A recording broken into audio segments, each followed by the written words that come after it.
The smell of roasted turkey filled the kitchen. It was warm, comforting, exactly how I imagined Christmas should feel. The table was set with appetizers, crisp white tablecloths, and hand-lettered place cards for every guest. I'd done it all. Me, Allison, 9 months pregnant and still running around to make everything perfect. Meanwhile, my mom Barbara and my younger sister Lauren were camped out in the living room, scrolling on their phones and gossiping like they were guests at someone else's party. Not once had either of them offered to help. Not even a thank you. Wait, Allison did all this. Girl, you're doing way too much, Lauren said with a snort. She laughed, but there was no warmth in it, just that casual, dismissive tone she always used. She's always been the thoughtful one, right? My mom chimed in like it was a joke. That's just Allison. Tries to do it all, burns herself out, then turns around and blames everyone else. I smiled, or at least pretended to. But inside something sank, heavy, deep. The truth is, I'm the one holding this family together now. Ever since Dad passed away a few years ago, I've been the one keeping the lights on. I'm the reason Mom and Lauren still have a roof over their heads. My accounting job pays the bills. And every time Mom called crying saying I'm not feeling well, I always showed up. Every single time. I can't afford a doctor. Sure, I knew there was some inheritance and probably support programs out there, but I still pitied her for losing Dad. And once I started helping my mother Laura, naturally started relying on me too. She dropped out of college and decided to become an influencer, but did little beyond scrolling social media. Even so, whenever she guilt-tripped me with teary eyes, I couldn't bring myself to turn her away. Even now, nothing had changed. As I laid the forks on the table, a sudden wave of weakness nearly made my knees buckle. I carefully eased into a chair, trying not to draw attention. I wasn't feeling well, but if I said anything, they'd just laugh and call me dramatic. That's when I heard it. What do you think you're doing? That's Lauren's seat, isn't it? Barbara's sharp voice rang out from the living room. Just because you're pregnant doesn't mean you get to be lazy. Get up! Allison. All eyes turned to me. There was a 28-year-old pregnant woman being scolded by her mother in front of relatives and family, friends. The air turned cold. Mom, I was just taking a short break. No excuses. Barbara stormed over and grabbed my arm, trying to yank me up. A sharp pain shot through me. I gasped involuntarily, but then a quiet voice came from the front door. What on earth do you think you're doing? Everyone turned. There stood Dorothy Manning, my grandmother, who was supposed to be too unwell to attend. With a cane in hand, she slowly stepped inside. The entire room froze in stunned silence. Her presence shifted the atmosphere completely. Yelling at a pregnant woman, how shameful! Have you ever even thought about how much your daughter sacrifices to support this family? Allison, you're not some servant in this house. Barbara flinched for a moment, but quickly looked away, trying to laugh it off. Oh, please. I'm just disciplining her. You spoil her, and she'll walk all over us. No, the one who's walking all over someone is you. Dorothy's voice was calm, but there was a sharp edge that cut through any room for pity. Family means showing gratitude to those who support you, not using your daughter for convenience, and then looking down on her. That's not family. The looks from the guests began to shift, where once I had felt the cold stares of, well, she's the oldest. It's expected. Now those stares were turning toward Barbara and Lauren. Lauren opened her mouth to speak, but said nothing. She bit her lip and looked down. Dorothy walked over to me and gently pulled out the chair beside mine. She leaned in and whispered, You've given enough. Now it's time to live for yourself and your child. Tears welled up in my eyes. I had never asked for help, not once. I believed that if I bore the burden in silence, things would work out. But now, with just a few words, my grandmother had started to melt the ice lodge deep within me. I didn't know how much she knew about the financial situation, but she must have seen enough to know I needed saving. Thank you, Grandma. My voice trembled as I said it, but I didn't sit back down just yet. Instead, I pulled out my phone from my pocket and opened an app in silence. There it was, a detailed history of years of financial support, living expenses for my mother, medical bills, all of it. No more! I whispered to myself as I began canceling each scheduled transfer one by one, with every transaction complete message that flashed across the screen. I felt something loosen in my chest. Once I'd finished, I finally sat down in a chair in my own room. It's over. The words didn't come out, but I felt them tremble in my throat. A confirmation email arrived from the bank. The money flow was completely shut down. They would never siphon from my wallet again. It was quiet. The noise of the house, the noise of the past, all of it faded. It wasn't revenge I felt. It was closer to a prayer. Finally answered. No one will ask for my approval or my sacrifice anymore. From that moment on, I was no longer anyone's daughter or sister or personal ATM. I was a woman reclaiming her own life. Several years ago, things were completely different. I worked for a major audit firm, and I loved my job. My boyfriend Paul and I often talked about the future. On weekends, we toured small apartments together, saying maybe this is where we'll start our life. Paul Hansen.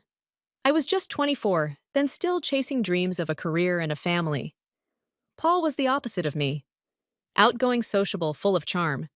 It didn't take long for us to fall for each other. I remember on our first date, he said, "I love how you always try to take on everything yourself." I blushed, unsure how to respond, but I was a little happy to hear it. Back then, I was still paying most of my family's bills, too afraid to ask anyone for help. So Paul's quiet presence, his warmth, it felt like salvation to me. 1 year later, Paul proposed in a small restaurant. He held out a modest ring and said, "Will you build a life with me?" In that moment, there was no hesitation in my heart. I said yes.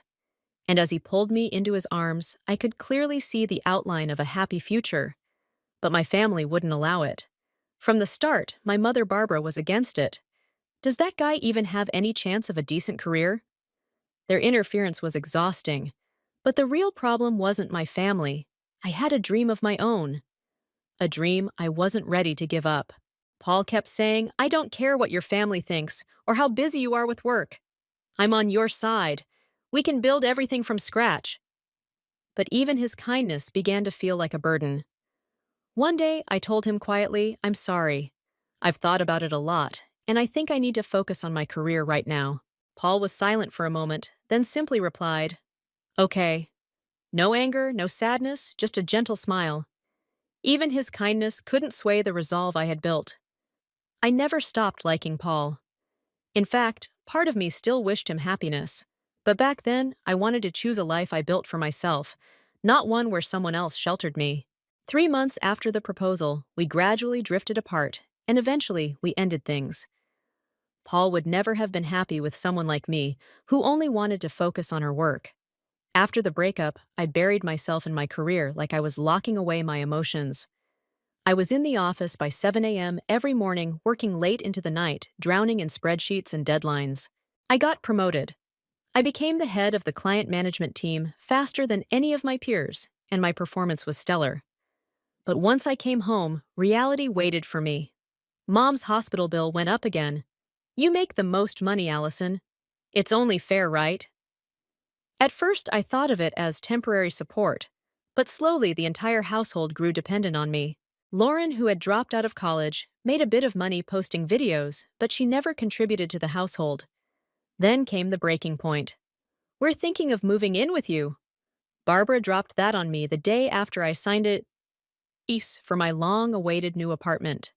"Wait, what? You mean all of you?" I couldn't help but ask. Barbara replied like it was the most natural thing in the world. "You're moving into a bigger place, aren't you? If you can afford the rent, then having us there shouldn't be a problem. We're family after all.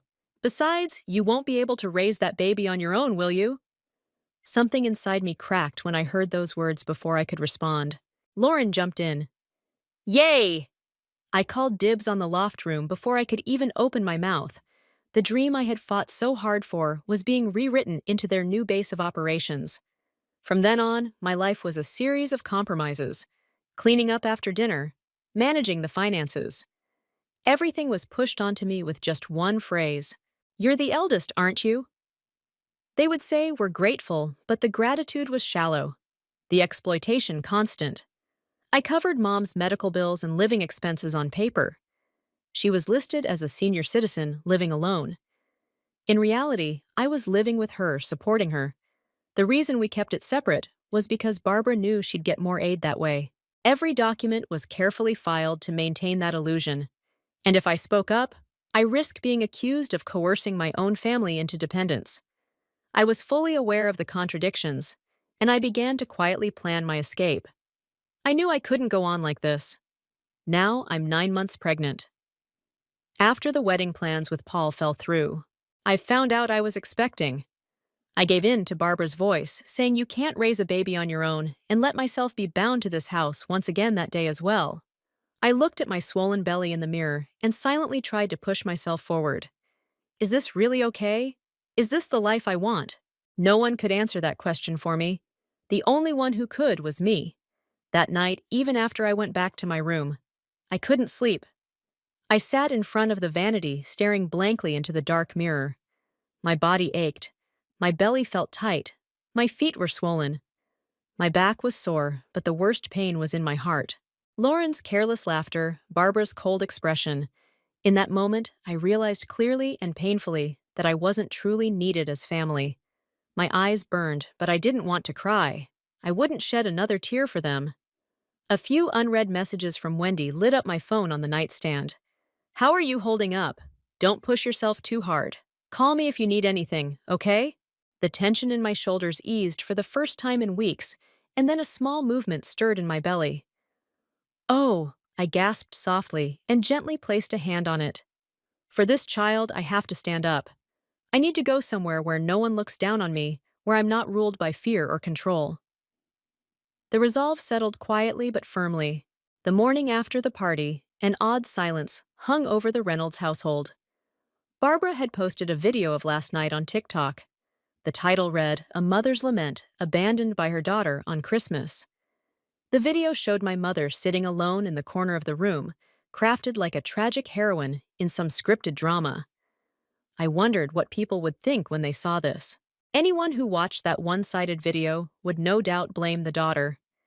That's the kind of performance it was, and that's exactly what Barbara wanted. But I wasn't the same woman anymore. The night before, my grandmother Dorothy had changed everything with a single outburst yelling at a pregnant woman. How shameful! Allison, you're not some servant in this house. That outburst ignited a long, suppressed fire inside me. When I woke up the next morning, I looked in the mirror with a clarity that hadn't been there before. I'm not a slave. I'm not an ATM. The words left my mouth not in anger, but with a calm, unwavering resolve. My conversation with Dorothy from the night before echoed in my mind. You've given enough. Now it's time to live for yourself and your child. Those words from my grandmother made me feel loved for the very first time. I picked up my phone and messaged Wendy. She had been my closest friend since college, an independent woman who ran her own online education platform. To me, she was the one person I could fully trust. Please, I really need to talk. The message was marked as read almost instantly. Anytime. Want to come over now? And just like that, one of the heavyweights on my chest lifted as I got dressed. I caught a glimpse of my reflection, hired eyes, and a 9-month belly, but a steady, determined look in my gaze. No one controls me anymore. I whispered it to my reflection, and this time I truly meant it. Wendy's home was the one place where I could breathe. Can't believe we're seeing each other like this. But I'm so glad you came. I've been worried sick. She opened the door with a knowing smile, then welcomed me inside. There was herbal tea and homemade biscuits waiting on the table, and that small act of care made my shoulders drop just a little. Can I tell you everything? Wendy nodded.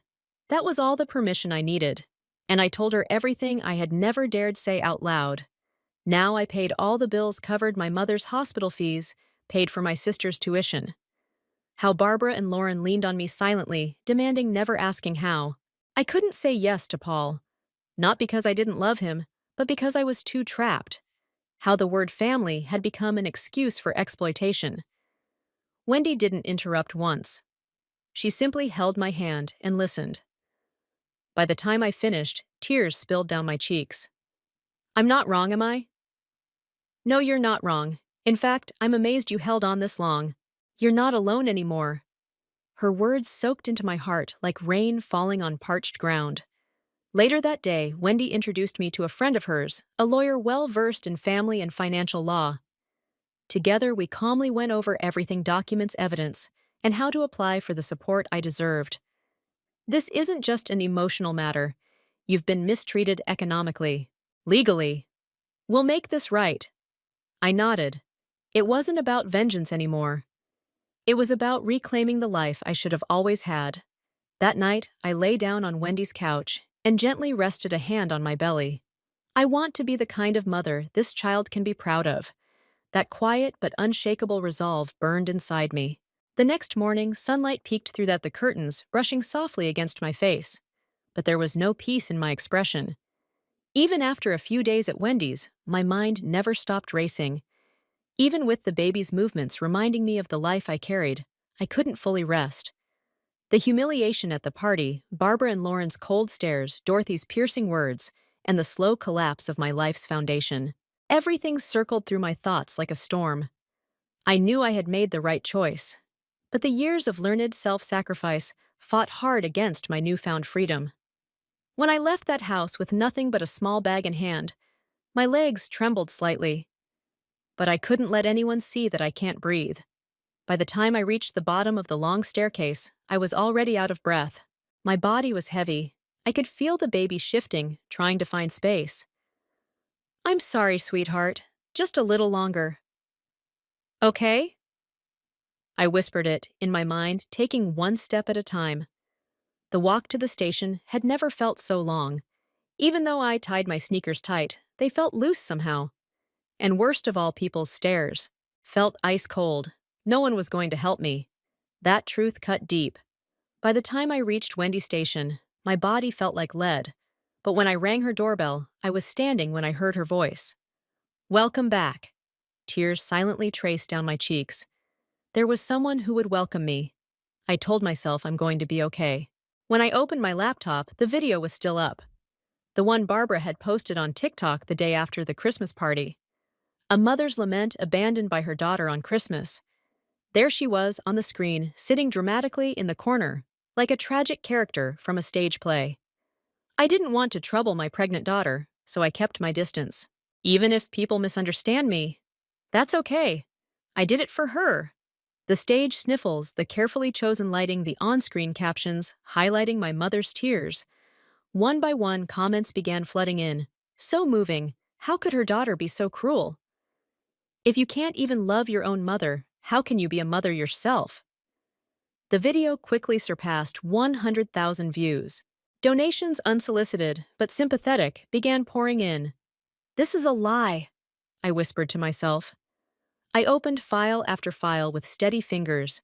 Bank transfers, payment records for hospital bills, even photos of Barbara dining at restaurants and shopping at malls during her so-called recovery, credit card statements, time-stamped receipts. The truth was clearly documented. Wendy said, "If you're going to reveal the truth, now's the time. You're not the daughter of a victim. She's pretending to be a victimized mother. But in reality, it's the opposite." I nodded silently, then placed my hands on the keyboard and began typing with quiet resolve. "You've got this, Allison. This is just the beginning." Wendy placed a gentle hand on my shoulder. I glanced down at my round belly for this child. I have to change, not just as a mother, but as a woman taking the first step toward a new life. I slowly opened the social media post editor. Until now, social media had been nothing more than a stage for my mother's lies. But not today. Today, it would be a platform for truth. Not emotion, but fact. This is not a rebuttal to my mother. This is a record of the truth. Beneath the caption, I uploaded PDFs of transfer receipts, proof of paid medical bills, and photos from Barbara's vacations posted during her so-called convalescence, since including receipts for luxury makeup purchases while pregnant. I supported my family in ways most will never see. I want people to know what that looked like within 10 minutes. The comments started flooding in. "Wait, so what's the real story? This evidence is too clear to deny. She did all this at 9 months pregnant. The mom in that video seems completely different now." Even locals began chiming in. "These documents are real. Same format we use at my company. She's the one who does corporate finance support around here. She's trusted." The narrative shifted instantly. Barbara's carefully crafted victim role began to unravel publicly and loudly. When I hit post, I exhaled deeply. Whatever happened next, my heart was remarkably calm. This wasn't revenge. It was a step toward reclaiming myself and building a real life with the child. I carried. Wendy brought over coffee and sat beside me. That was impressive. There's no way they'll stay quiet after this. They don't need to respond. It doesn't matter anymore. I'm not going back. Wendy nodded quietly, patting my shoulder. My baby shifted gently inside me, as if whispering, "Well done." I placed a hand on my belly and closed my eyes. We'll start a proper life together, just the two of us. No more control. No more fear. That night, hashtags began trending. What real family love looks like. Don't exploit pregnant women for sympathy. The next day, Barbara's phone wouldn't stop ringing. Her hospital called to say her prescriptions were now on hold. The pharmacy account had been suspended. Even her rent, electricity, and gas were now under someone else's name. I had reviewed the lease and contacted the property manager. I'd like to terminate the contract at the end of next month. I said it calmly.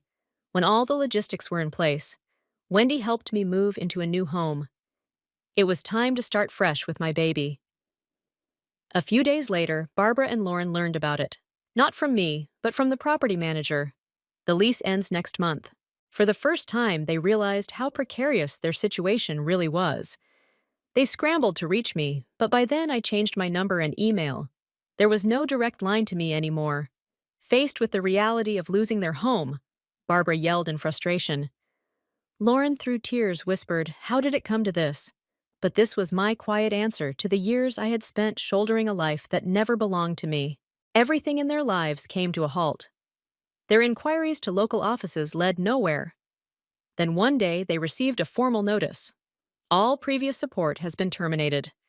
Lauren now lived in fear of public opinion. A clip from the Christmas party had surfaced online. Pregnant sister forced to give up her seat by her own mom and sister treated like a servant. The video spread rapidly, and with it came waves of backlash. How could they treat a pregnant woman like that? This sister is a total leech. Wait, they were living off her income. Her follower count plummeted. All brand deals were canceled. Every new pitch was met with, "It's not the right image for us right now." One evening, the Reynolds family found themselves all together in the living room again, but the warmth was gone. "Mom, were we really that awful?" Barbara paused, lowering her newspaper. "Awful. That's a bit much, but everything we did, it was like repaying kindness with cruelty." Barbara bit her lip. They had lived off my income and felt entitled to it. They had given nothing and taken everything, and now they were being forced to confront that truth. Then the doorbell rang.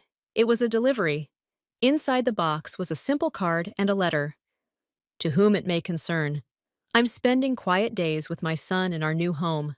There's been a lot to reflect on, but I feel calm now. I don't intend to dwell on the past anymore. But I've made my choice. I won't be coming back. The life where I constantly sacrifice myself ends here in a quiet hospital room." I closed my eyes after a long fight. I held a tiny life in my arms. The warm weight of a newborn. "Welcome to the world, Lucas." Tears slipped down my cheeks when I whispered his name. He opened his mouth and reached for my finger. No matter how lonely I had been, this moment made it all worth it. After being discharged, I moved into a small apartment on the west side of town. It wasn't new, but the sunlight filled the room. Simple furniture, a few houseplants in Lucas's little crib were picture books I had once loved as a child. Then one day, a letter arrived, a pale gray envelope and handwriting. I instantly recognized to Allison, just below the name written in careful script were the words, "Would it be wrong of me to dream that one day it could be the three of us? You, me, and Lucas." As I finished reading, I pressed the envelope gently to my chest. What came to mind was the gentle future we once dreamed of together. The day we talked about renting a place, just the two of us. Could I go back? Stand beside Paul again. The time that had stopped for the two of us on that day was now beginning to move again, this time as 3-story 2. Eli is my name. I'm 28, and I've been the other one for as long as I can remember. The golden child, no. Not the most popular. Only the person who was present. Mason, my younger brother. The reward was him, the soccer player, straight A student, and golden boy celebrity. Mom and Dad's tiny trophy is all around, as well as myself. When he crashed his automobile, I was the one who fixed it. In order to avoid being grounded from Cancun by our parents, he paid off his parking penalties. The man who, in an effort to maintain harmony, fabricated reasons for missing holidays. It's what they call being a good big brother. I referred to it as being wallet invisible. When I lived out of state, it was simpler. After graduating from college, I relocated to Chicago, got a job there, and gradually established a respectable life. I had a tranquil existence, a studio apartment, and a steady salary. However, I always became the extra, the plus one in my own family whenever I went home, which was generally for weddings, birthdays, or when my mother missed me. Mason, his promotions, his new girlfriend, and the charity marathon he had completed last autumn were all topics of conversation. I hardly got a blink even when I shared news like my recent promotion to senior analyst. With a kind but preoccupied grin, my mother began talking about Mason's impending business trip to Dubai. Regarding IT jobs not being actual employment, my dad grumbled. Next switch to the football game on the channel. I continued to turn up, though. I hoped maybe, just maybe, they'd notice me like me, or at least see I was trying, not because I thought things would change.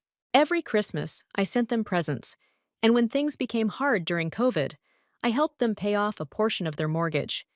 Mason was sent $300 there and $500 here, always till Friday, and always with a copy and paste thank you note. My parents never inquired about the source of the funds. They thought I was all right. You're not a parent yourself. You can afford to help your brother, Mom once stated.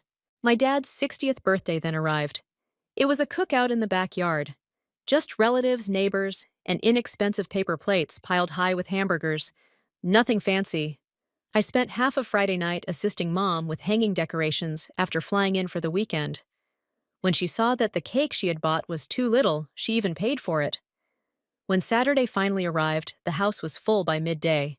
As usual, Mason came stylishly late, sporting $400 shoes and a new watch. Tessa, his girlfriend, recently started a YouTube channel promoting minimalist living. When my dad saw him, he grinned like a guy who hadn't smiled in weeks, gave him a hug, and burst out laughing. Then, like I was a neighbor who brought chips. He glanced at me, gave me a single nod, and turned back to Mason. Dinner arrived. There were drinks.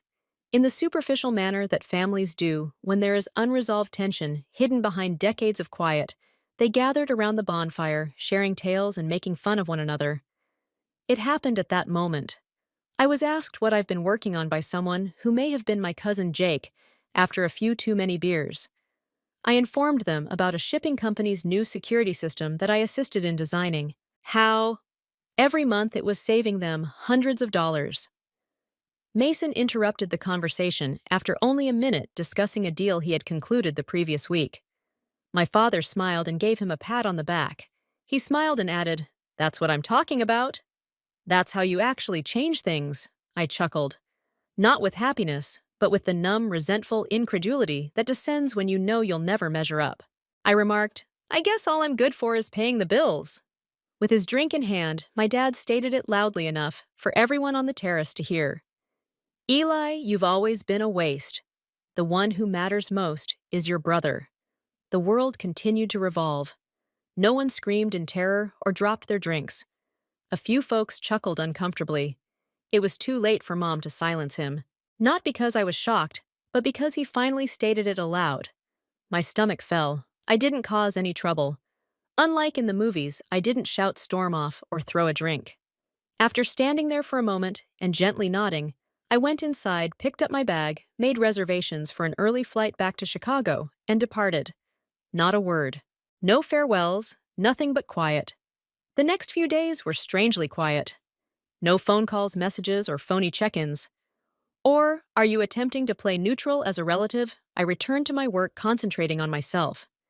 I stopped giving Mason the monthly auto transfer I had been doing until he recovered. Stopped the family plan. Even the data Mason used to stream music at the gym was something I had continued to pay for. They all silently vanished from their financial life after logging off of the shared Netflix that I've been allowing them to use. One membership at a time. It was 3 weeks later. Then one evening when I was preparing supper, Mason received a brief, irritated text from my phone. "You stopped giving me money, but why?" After a minute of staring, I tightened, wanted to avoid wasting it on someone who had all they needed. After then, my life never moved so quickly. The situation became intriguing. A few days later, my mother called. I didn't respond. Then a barrage of texts appeared. First worried, then feeling guilty, and then furious. "You're acting too young. We are related. Right now, Mason needs you." I paid them all no attention. Not that I was being mean, I had just finished. However, I was surprised by how quickly everything would fall apart without me. It began quietly. Small indications that the structure I had been silently supporting for years was beginning to give way, without me to hold it steady now. My Aunt Linda was the first to call. She never took sides. Her courteous nods and quiet shrugs just lingered in the background. However, she wasn't so impartial this time. After I put her phone on voicemail, she repeated, "Eli," and she tried again right away. "Your mom is crying," she says. "Mason's rent is overdue, so she and your dad are using their money to make ends meet. What's happening?" I took a while to respond. I sat there looking at the wall as if it would allow me to finally speak what I had been keeping to myself for years. I ceased to assist. "Flatly," I replied. "I suppose it implies that Mason never ever owned the money in the first place." After a moment of silence, she let out a sigh. "You are aware of their nature. They don't consider the repercussions until they are well buried in them. They might not learn any other way." After responding, I hung up. Depending on your point of view, it either grew worse or better after that. Mason apparently skipped his rent for 2 consecutive months when I stopped sending him the $500 every 2 weeks.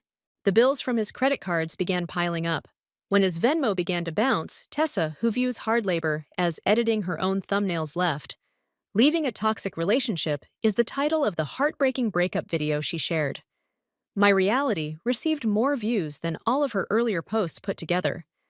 I didn't miss the irony. Then came the unexpected part. When I was younger, my parents' financial situation began to deteriorate. "Real guys manage money without complaining," my dad used to boast. What he omitted to disclose was that his handling came with a lot of silent assistance, such as the loan I discreetly returned on his behalf when he defaulted 5 years ago, following a failed business endeavor, or the $800 I gave them each Christmas for house maintenance. Because, as my mother stated, he doesn't need the embarrassment now that I'm not there to clean up their mess. Things had lost their cleanliness. They lost internet access. When the faux were no longer able to host, Mom had to call off her book club. Dad had his truck repossessed. He has apparently been opening credit lines using Mason's name. Before the collectors began referring to him as the portion that twisted the knife, no one acknowledged this. I got no support from anyone. Not right away. They visited Linda, my cousin Jake, and a high school acquaintance of mine who was still residing in the area. They must have believed that someone else could reason with me.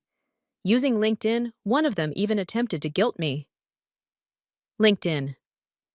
The subject line of my mother's email was the last straw. "Return home." Her words were brief, but they all seemed to have been taken straight out of a manual called "How to Manipulate Without Saying You're Sorry Your Father Isn't Feeling Well." "Mason is making every effort. This family needs you, even though I know you're upset. You have always been needed by us. Please consider the important things." I read it 5 times. I then typed out a response after opening a draft. Deleted it because, what should I have said that for 28 years I did consider what was truly important? I rented a boat for Mason's high school diploma. But apparently, it had never been me who had spent birthdays listening to my dad extol Mason's virtues while I stood in the kitchen scraping plates that were mailed to me and signed when I graduated from college. Rather, I allowed silence to speak for me. I didn't answer, and they experienced what it was like to miss me for the first time. Not me. Over dinner, they have listened. The one they took for granted every day, not the me who paid off their debts behind closed doors. And that quiet. It became loud. Linda texted once more. She responded, "You need to see this," and then included a snapshot of one of my mom's Facebook posts. It was an obviously unowned picture of her and her father sitting on a porch. The photo was most likely taken at someone else's residence. It said in the caption, "Money has no place in a family. It has to do with love. When they go, some individuals forget that." There was a lot of sympathy in the comments, those who were just partially or completely aware of the story, adding heart emojis to the conversation. I didn't say anything since you're such powerful parents. It didn't appeal to me. I simply gazed at it while experiencing an unidentified emotion. Not rage, not melancholy, only a sort of icy clarity. This was nothing new. For the first time, I didn't conceal it. What happened next, though? Nobody anticipated that part. That Facebook post was 2 weeks later. I received a letter. It's not an email, not an SMS message. A letter. Real envelope. Blue ink. When my mother tried to live a decent life, she always wrote my name in that precise cursive. My previous address, which I had used when I initially moved out for college, was used to forward it. Anticipating another guilt trip or some passive-aggressive request for forgiveness, I gingerly opened it. However, I discovered something unfamiliar. A page-long handwritten letter with tear marks on the corner and a faint coffee ring toward the bottom, as if she had dropped something while attempting to think of anything to say was inside. There was no apology. Naturally, it wasn't. It was something else, though. "I'm sure you won't read this, Eli. You'll believe I'm simply making excuses if you do. Perhaps I am. Perhaps the stillness is due to me. However, I have to clarify something. Your father's health is not good. You'll keep it a secret. However, according to the doctor, it's his heart. He's afraid. He's lashing out more because of this. He said what he stated for that reason. Mason is also having trouble. He's not as powerful as you believe." He wasn't. "We always knew we could rely on you. You handled things well, not because we didn't love you. You were strong, trustworthy. It might not have been fair. Perhaps we relied too much on you. But we're breaking apart right now, Eli, and families make errors. You are necessary to us. Come home, please." It ought to have caused me to feel something. It ought to have jerked at that old guilt I had like a second skin. However, I felt nothing instead. Simply exhausted. It's the type of fatigue that resides deep within your bones, not the kind that can be alleviated by sleep. That results from carrying too much for too long. Nevertheless, I kept wondering whether it was true about Mason, my dad, and everything else they had concealed beneath their expectations of me. I decided to do something I hadn't done for a while. I took a peek. I did not make a call. I didn't inquire. I did some research. Mason is still listed as a freelance consultant on LinkedIn, which I discovered. 6 months of no action. He had been discreetly kicked off the team page of the firm he used to work for. I looked through public documents. He had twice been kicked out. I then searched for my parents' home. Before the foreclosure, it was under foreclosure. All of a sudden, everything made sense. The calls from relatives I hadn't spoken to in years, the letter, and the mail. They weren't trying to get in touch because they were missing me. The bank eventually hung up the phone, so they were contacting you. Here's the problem, though. They were unaware of my actions. They were still distributing the potato salad and complimenting Mason's latest business venture a week after leaving that backyard BBQ. I started looking at real estate listings, focusing on their block and area, and I purchased a house for the sole purpose of owning it, not to live in or rent. From theirs, it was 2 doors down. A fixer-upper required foundation work and a new roof. I made a cash payment. Install improvements under a holding business that isn't directly related to me. Replaced the mailbox. To make it appear deserted, they even put an old junker in the driveway. They didn't notice. However, they would shortly. Because something else was subtly taking its place as they were frantically trying to find out why Mason's safety net disappeared, why the bank was no longer patient, and why the bills were stacking up. And one wet Wednesday was the culmination of it all. I received the call while working from home. Unknown figure. I let the voicemail go. Another one a few minutes later. For my mother this time. I took it up. She spoke in a tremulous, frantic voice. "Eli," she said. "The house next door was purchased by someone." "It is. Isn't that you?" I remained silent, simply let the stillness to continue. Her voice cracked as she replied, "I saw your name on the permit. You've been watching us remain still the entire time." I remained silent. Why would you do that? I don't comprehend. I finally said something. Calm, steady. For example, I rehearsed it to see what would happen if the weight was removed from the drain. She began to weep, but it wasn't theatrical or wailing. Only faint, fragmented noises. Eli, we're losing everything. You've already lost me. I then hung up. However, it didn't end there, because the aftermath was what followed. Mason, who had been unemployed for more than a year, attempted to fabricate a tale online, saying that I was severing the family's ties out of retaliation. He also called me cruel and poisonous in a since-deleted tweet. I did, however, have receipts, not actual ones. I never had to provide bank transfers or screenshots. People recalled the niece I sent a laptop to during lockdown, the uncle whose hospital bill I paid, and the cousin whose college books I purchased. Silently, they extended their hand. We were unaware. We're sorry, they said. An army wasn't necessary. All I needed was for them to see at last. And now I sit on the porch of that small remodeled house down the street, drinking coffee, watching them hurry, as foreclosure signs appear, and a family group conversation stops talking. It's out of clarity, not malice, because sometimes letting others sense your absence is the only way to tell them how valuable you are. However, an envelope showed up right after I believed the story was resolved, and they had learned their lesson. It wasn't from my mother. It came from Mason in the form of a signed check and a message that said, "You win." This was never about winning, though, and I understood then that he still didn't understand. And everything changed when I did what I did next. I spent a lot of time looking over that check. Not much. Not quite enough to pay for a quality downtown apartment and a month's rent. However, the message it conveyed was clear. You prevail, like it had all been a competition, as though being noticed at last, being appreciated at last. I had to win some petty game by finally selecting myself. It dawned on me then. He didn't comprehend. Not one of them did. By leaving, I wasn't attempting to make a statement. I had no desire for vengeance. I had no intention of hurting anyone. I won't pretend, though, that their suffering didn't occasionally feel like justice. No, I just finished. I finished playing their emotional ATM, their afterthought, their unpaid fixer. Done being the man they only noticed when there was a bill to pay, a repair to make, or something to cover. However, despite their fall, they were unable to abandon the notion that I was the cause of their eventual release. I didn't tear up the check, though. I also didn't frame it. I put it unopened at the back of a drawer. Allow it to remain there like a relic from a past existence of mine.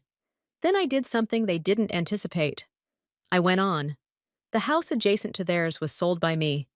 Didn't go there at all when it was for sale. I gave it to a local investor.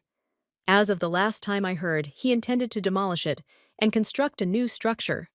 A fresh start. It felt natural. I didn't want to see them fall apart any longer. Keeping score from the shadows was not something I wanted to do. I desired to create a life in which I was important.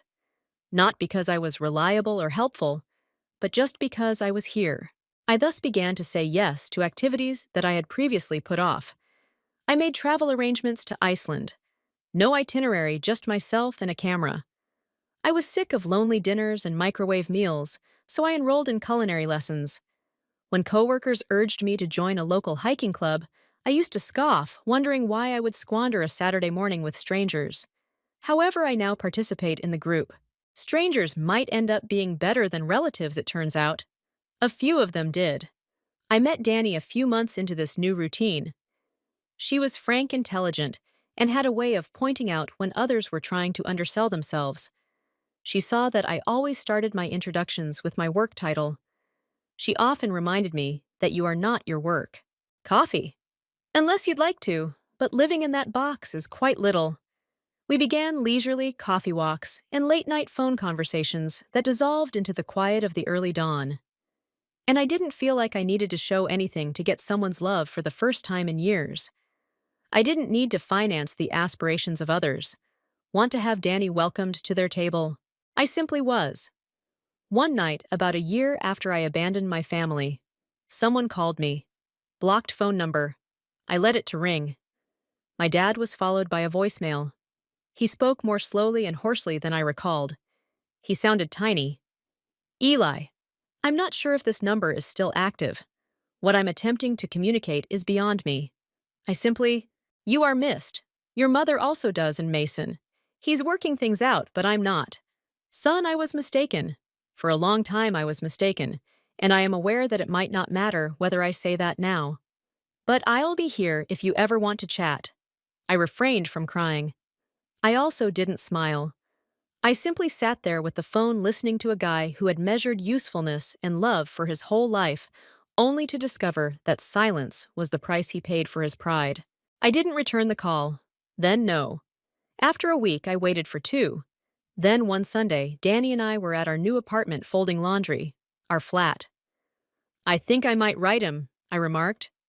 She raised her head. Because you're looking for closure. No, I said, since I'm prepared. I didn't send a harsh letter. It wasn't chilly. There was no drama. It was just truthful. I got your voicemail, Dad. I've been attempting to figure out why things were the way they were for a while.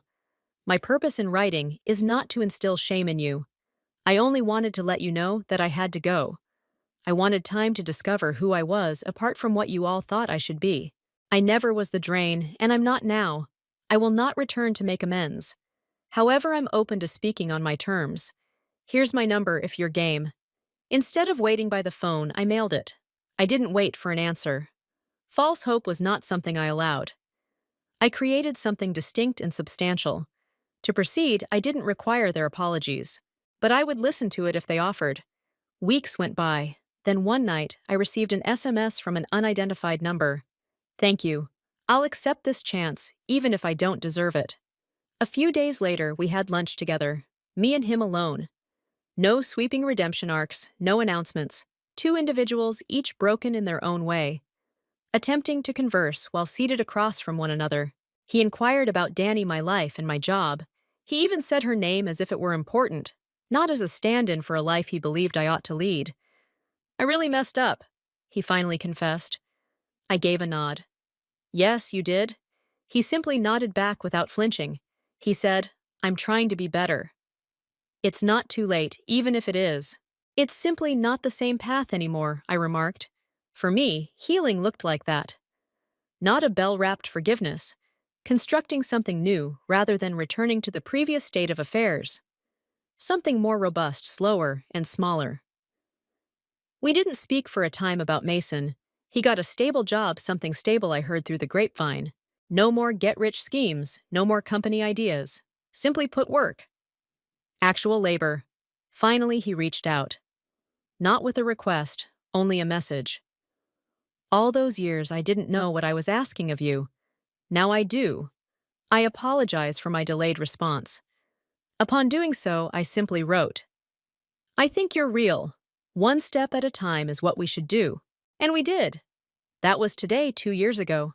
My life doesn't appear to be that dramatic. It's neither a tale of retribution nor a flawless redemptive arc. I own it alone. I leave for work. I return home. Danny and I cook together. I read. I rest, and I laugh. I send my folks birthday cards. We occasionally speak over the phone. We don't always. Every month, Mason and I go out for drinks. No stress, no freebies, just brothers making another attempt. This time in a different way. The problem is that people don't always obtain the conclusion they're hoping for.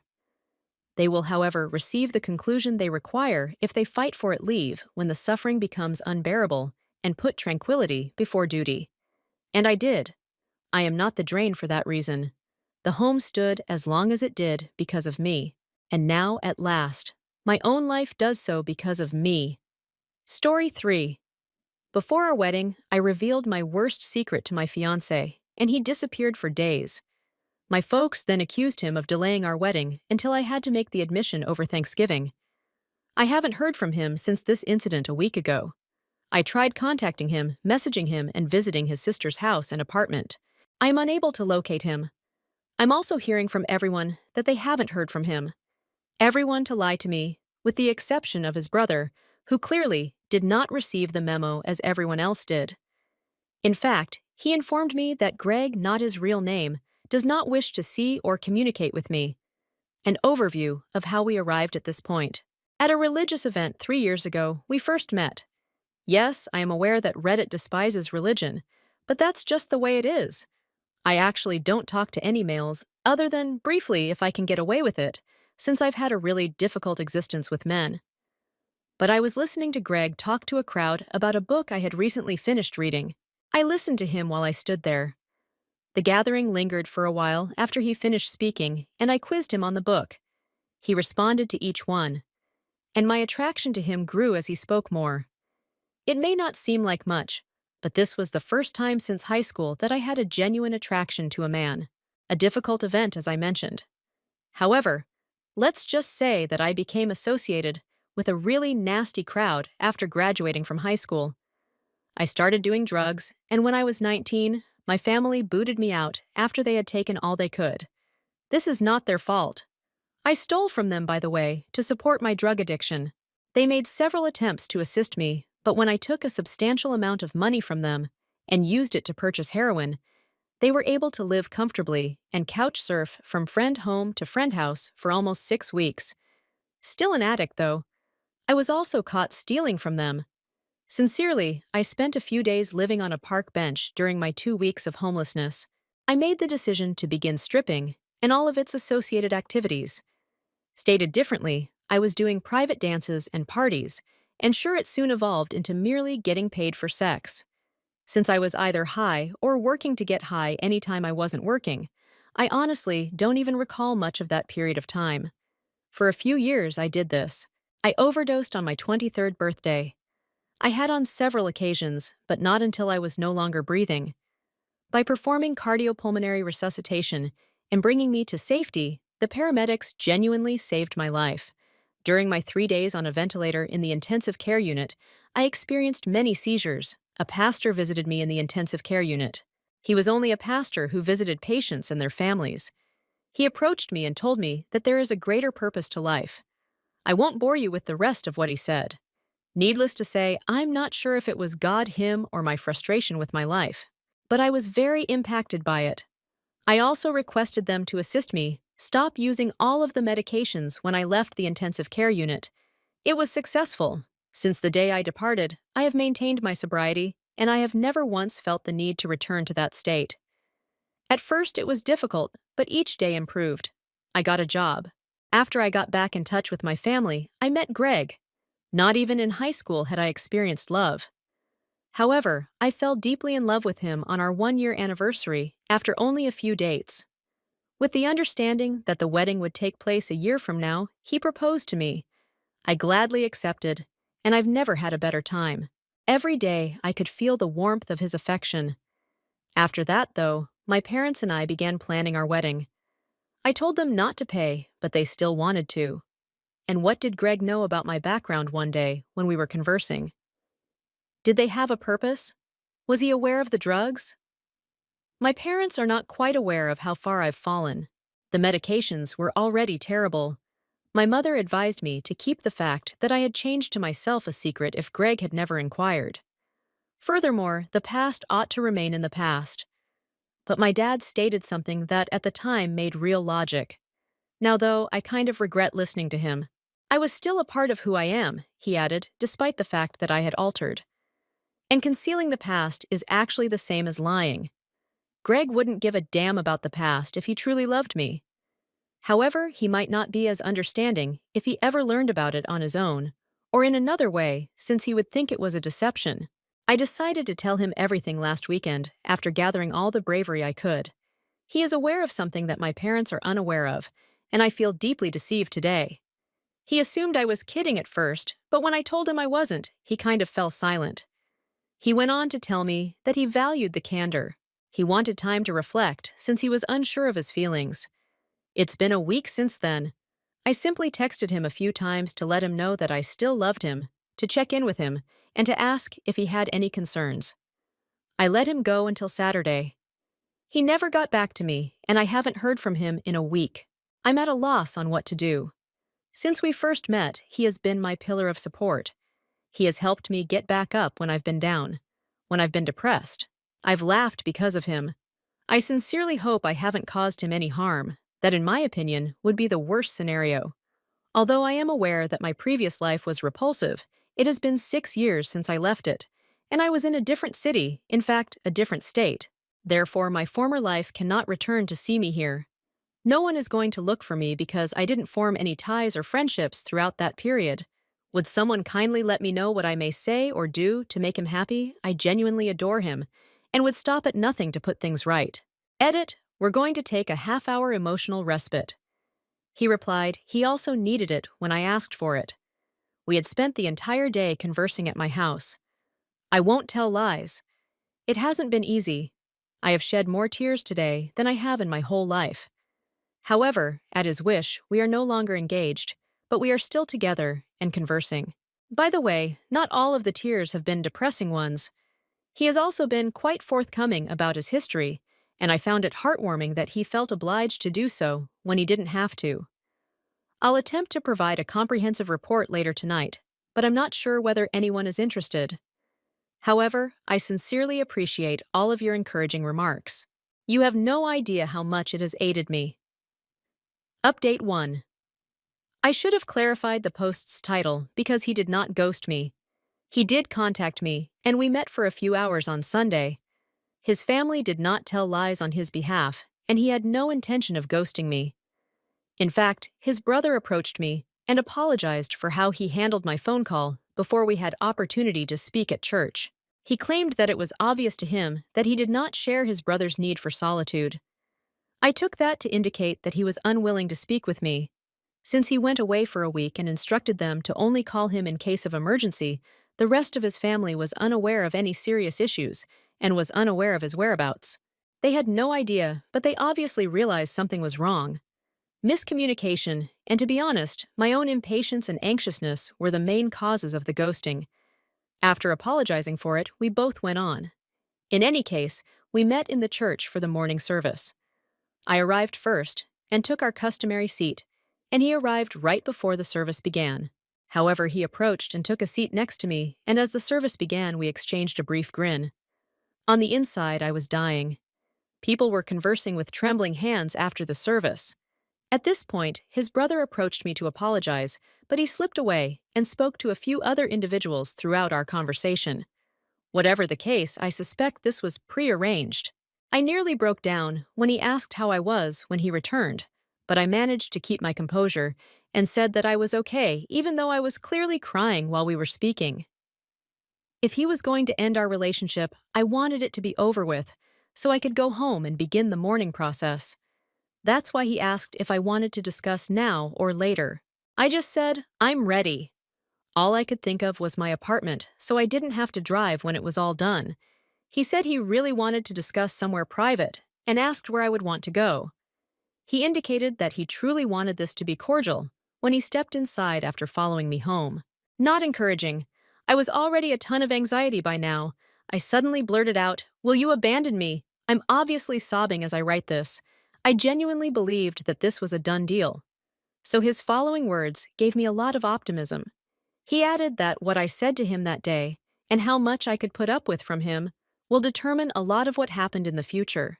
I was so happy that he didn't answer yes that I practically fell into my chair and told him that I was willing to do whatever it required, even though that last part truly baffled me. He went on to say that if that were the case, he would ask for two things from me: patience and honesty. He began by expressing regret to me for not being a better man.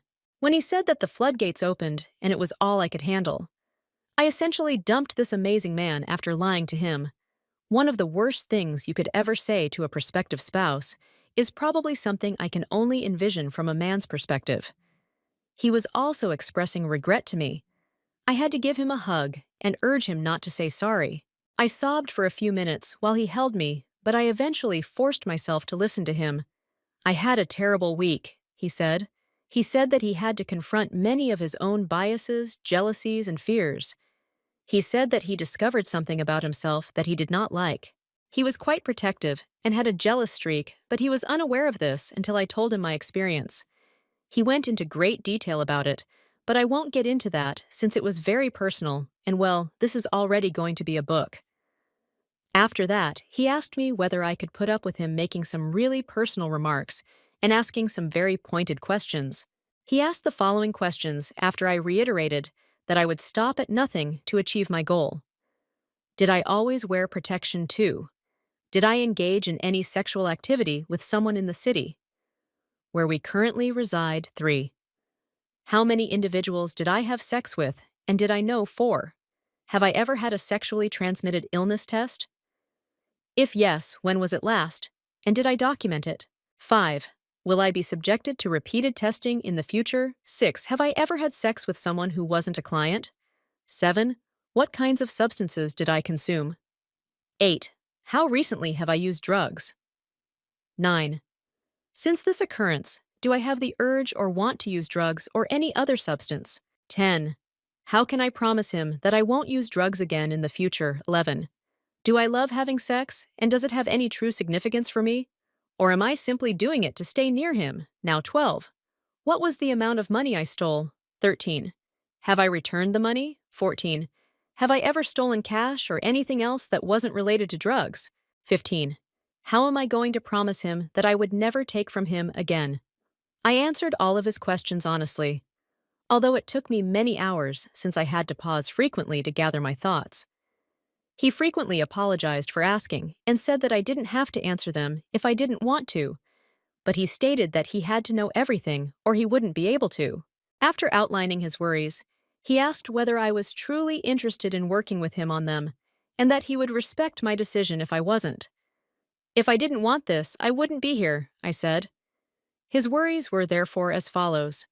He worries that I could take from him or his family in the future if things go difficult for whatever reason. Since this was the first topic he brought up, I must admit that I was taken aback, because I did not anticipate this to be a problem. Now his family does have a company, to be fair. Although they are not wealthy, they are also not impoverished. He must be anxious when he assumes control. I may be. He claims he doesn't know how strong he is, and that being with me will kill him because of his illogical worry that once an addict, always a junkie. I then retreated into that realm. Observe his anxiety that sex will become a problem in the future. He claimed that all week long he has been plagued by intrusive, terrible ideas. Nothing would ever be exceptional since I've dated so many people and experienced so many different things. And in the end, he was worried that he would get resentful because he would think we were only having sex for him, and that he would be far less inclined to have sex with me if he knew that I would only be taking part. I listened to him once more and addressed all of his concerns as best I could. He stated he had to talk about it, even though he knew a lot of stuff was nothing I could ever truly promise. I informed him that I had anticipated some of this and that I understood. We went over this material for several hours, as I mentioned. In order to prevent our emotions from taking over, we had to take a few breaks. He truly experienced the spectrum of emotions on his own. But I realized that if I wanted this to succeed, I had to let him. He informed me that he truly loved me and that he was prepared to remain and try to make things work. My heart obviously leaped at this, and I started crying once again. Given everything I've gone through, you would think I'd be more resilient than this.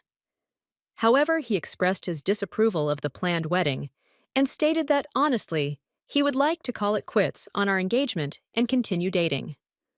Of course, exclusive for a while, he replied. In all honesty, he wanted to take the time to consider things from a different angle, even though he trusts in me and feels as though he knows me. The notion that you didn't truly know me enters the picture here. When I removed my ring to present it to him, he sobbed for the first time. He instructed me to put it back on and stated that he only wanted to delay the wedding rather than call off the engagement. I assured him that we could do anything he felt was necessary. We will simply inform people that we will be postponing the date due to scheduling conflicts and will notify them of a new date, he added. After that, we had to choose what to tell our families. He stated that he would explain to his family that he was under pressure at work and that he became agitated due to a miscommunication over time off. I assured him that I would say anything he desired. He advised me to keep my background private, with the exception of our clergyman with whom we will begin couples counseling. Regarding my family, we both agreed to this. The one issue we had that day, however, arose at this point. He simply assumed that my family was aware. I informed him that they are only aware of drug use and theft. He stated that he believed my parents needed to be aware since they are footing the bill for the wedding and it will lead to issues with event cancellations and other things. Additionally, he didn't want people to believe that my past drug usage was the only reason for this. He claimed it wasn't a deal breaker, but it was something he believed to be correct, and he would follow my advice anyway. I really don't want to tell my parents that I stole and used drugs, but I don't believe I could ever look them in the eye again if they found out that I had stripped and prostituted myself. And ever since I returned, they have been absolutely kind to me. In summary, this turned out better than I could have imagined. Yes, I am aware that he thinks less of me. He was quite angry with me for keeping it from him for so long, but I had to accept that this was going to happen. He said that he would do his best to never bring it up again when he recovered from the first shock. I am very grateful that God placed him in my life because he is a genuinely amazing man. Edit. Wow. I'm getting a lot of very false information about my life through direct messages. Let me explain. I was not raised in a violent home. As a youngster or adolescent, I was never sexually assaulted or raped. I destroyed the hearts of my lovely family by my own conduct. I am really grateful that they have welcomed me back and have only shown me love and support. My idols are both of my parents. My mother was only attempting to keep me safe. She had no intention of being my accomplice. Second, to respond to this question here, I had to allow him to ask me those questions if I wanted to stay with him. He gave me every chance to stop it, and he even requested me to stop many times while we were conversing. Even though answering the questions was awkward, I felt that it strengthened our relationship since he genuinely participated in discussion with me and paid attention to what I had to say, even if he was stung by his own words because of his own anxieties. Furthermore, not all of my responses are as dramatic as some of you have assumed. The second update. To begin with, our relationship has been excellent. Yes, there have been problems, but nothing that I couldn't manage or that I didn't anticipate. His presence in my life continues to bring me joy. He had asked me to notify my parents when I last left off because he was worried they would think he was being too judgmental of a past drug problem. However, he said that he wouldn't consider that a deal breaker. It simply seemed like a decent idea to him. After giving it some more thought, I simply felt that I didn't want to have to share that aspect of my life with my parents. I firmly felt that they would have been there for me, but I simply did not want to experience the whole range of emotions that would accompany informing them. He was okay with it when I gave him the rundown, declared that he would never speak to them and that he respected my opinions. I made the independent decision to inform them that the wedding would be postponed. After our conversation, I informed them that he wanted to remain with me and that he only needed more time to reflect. This, in my opinion, was the best course of action since I didn't want him present and having to explain anything because I didn't want him to feel stuck if something had come up. When I informed them that they were plainly dissatisfied, they acknowledged that he had given me money to reimburse their deposits, but they insisted that they did not want it and that we should retain the money instead. That seemed to be the end of it. Was I ever in error? He joined us for supper on Thanksgiving. His family joined him for lunch. I was invited, but I was unable to go since I had to assist my mom in preparing supper here after not leaving work till late. We had supper around 5:30 after he arrived at my parents' place at approximately 4. There were my parents, 2 sets of grandparents, and a number of relatives. Dinner was a success. My 12-year-old cousin, who is many years younger than me, inquired when we were getting married as we were eating, and everyone was having a great time. It was lengthy. He just sat there looking at me for direction in what felt like an awkward pause that would never end. "Most likely next summer," he remarked. When my mother's mother heard this, she asked if she had the dates incorrect on her calendar, to which my mother promptly responded that there were scheduling difficulties. Clearly, no one had informed them that the date was erroneous. That ought to have been it. However, my grandmother refused to accept it and began to inquire about schedule difficulties, whether they were caused by the minister or the church. She was determined to resolve this. This continued for perhaps 30 minutes, and based on the expression on his face, I could tell he was tired of it. He appeared nearly extremely unhappy, but he never said. At around 8:30, my family finally begins to go, and once everyone has said their goodbyes, he and I return to the living room and settle down on the couch. He claims to be all right after I apologized repeatedly, but I can see he is not. Yet he is beginning to relax.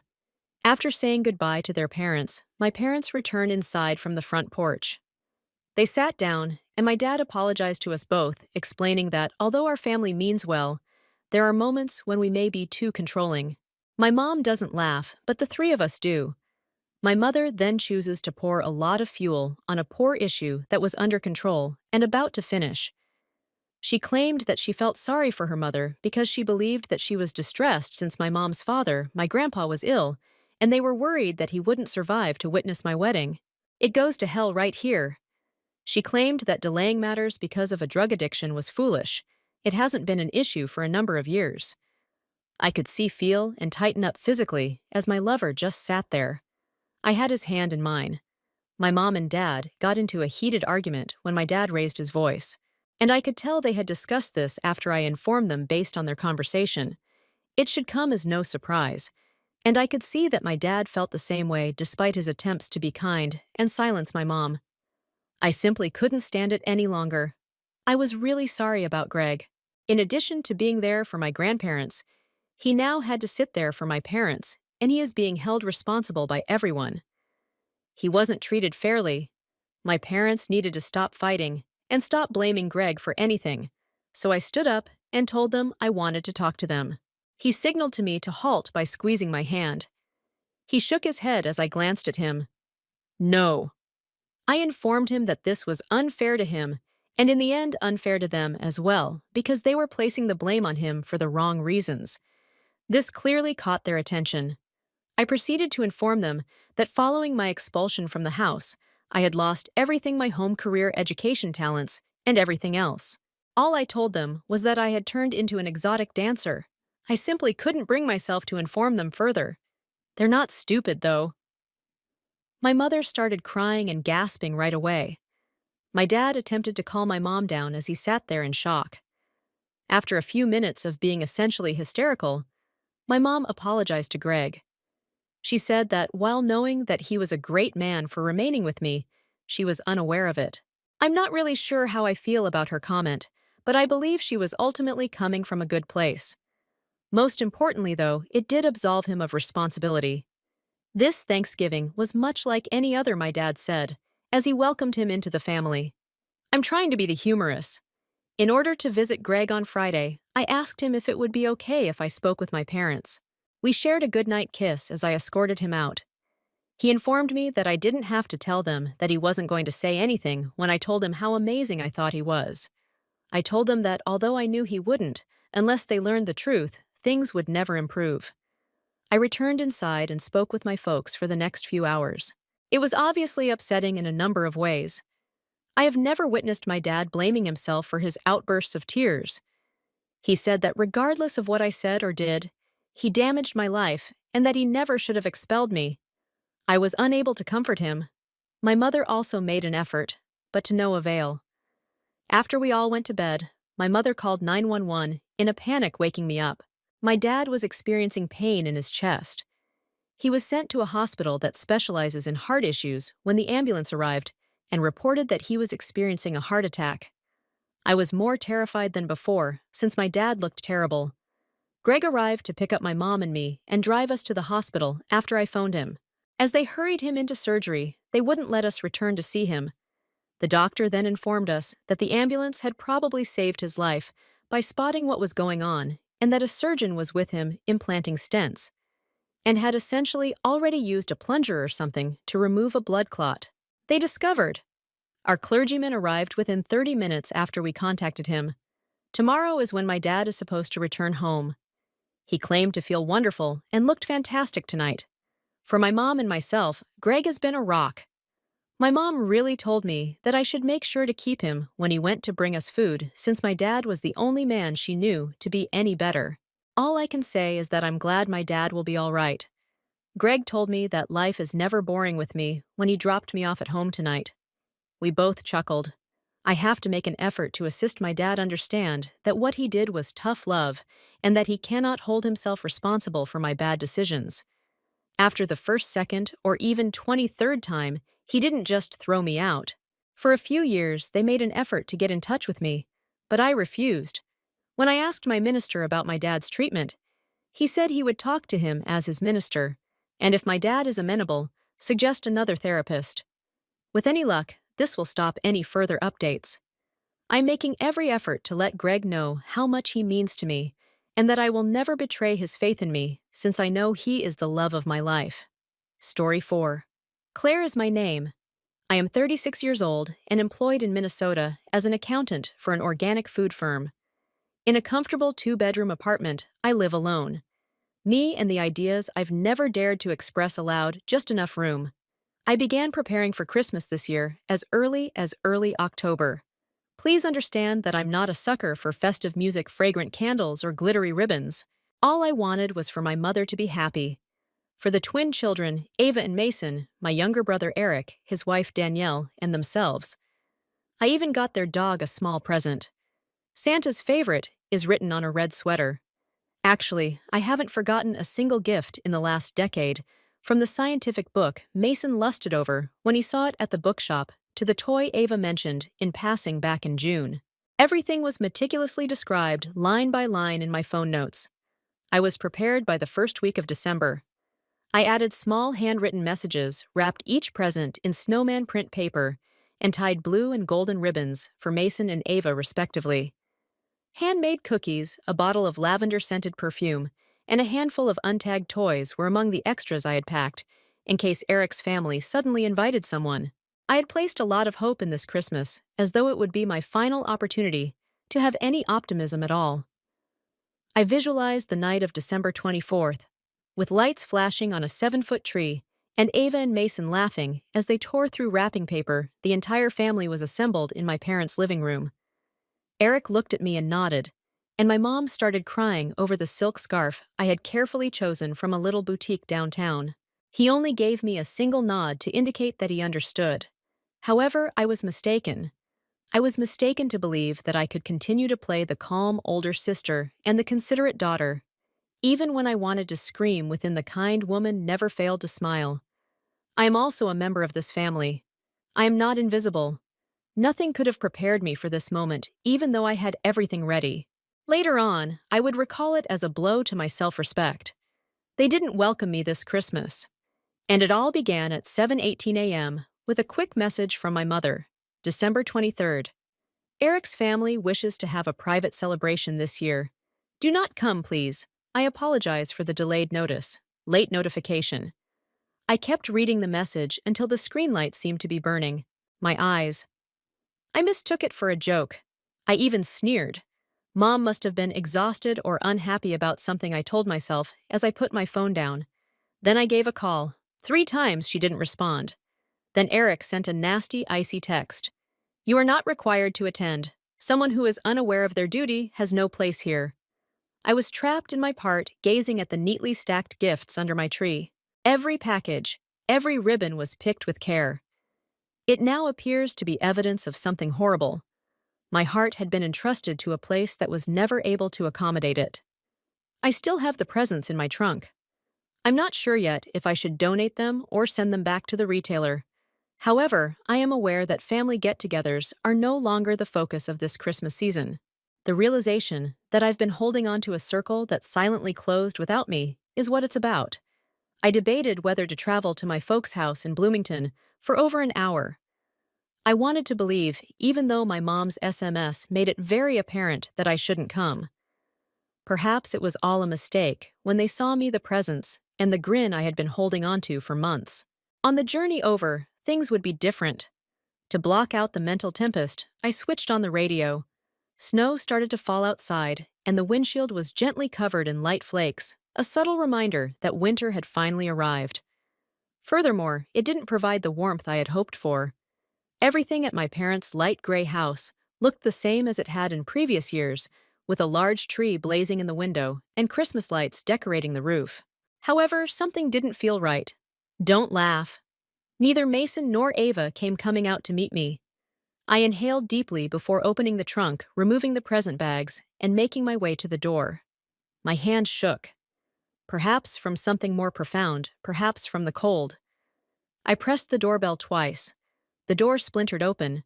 Wearing a sweater that was deep crimson, my mother stood there. She had a look I had never seen before. Claire, she muttered. This year I warned you not to come. I went cold. I brought everything I wanted, Mom. From behind her came the voice of Eric. Mom, just say it. She is not welcome. Failures are not what we need here.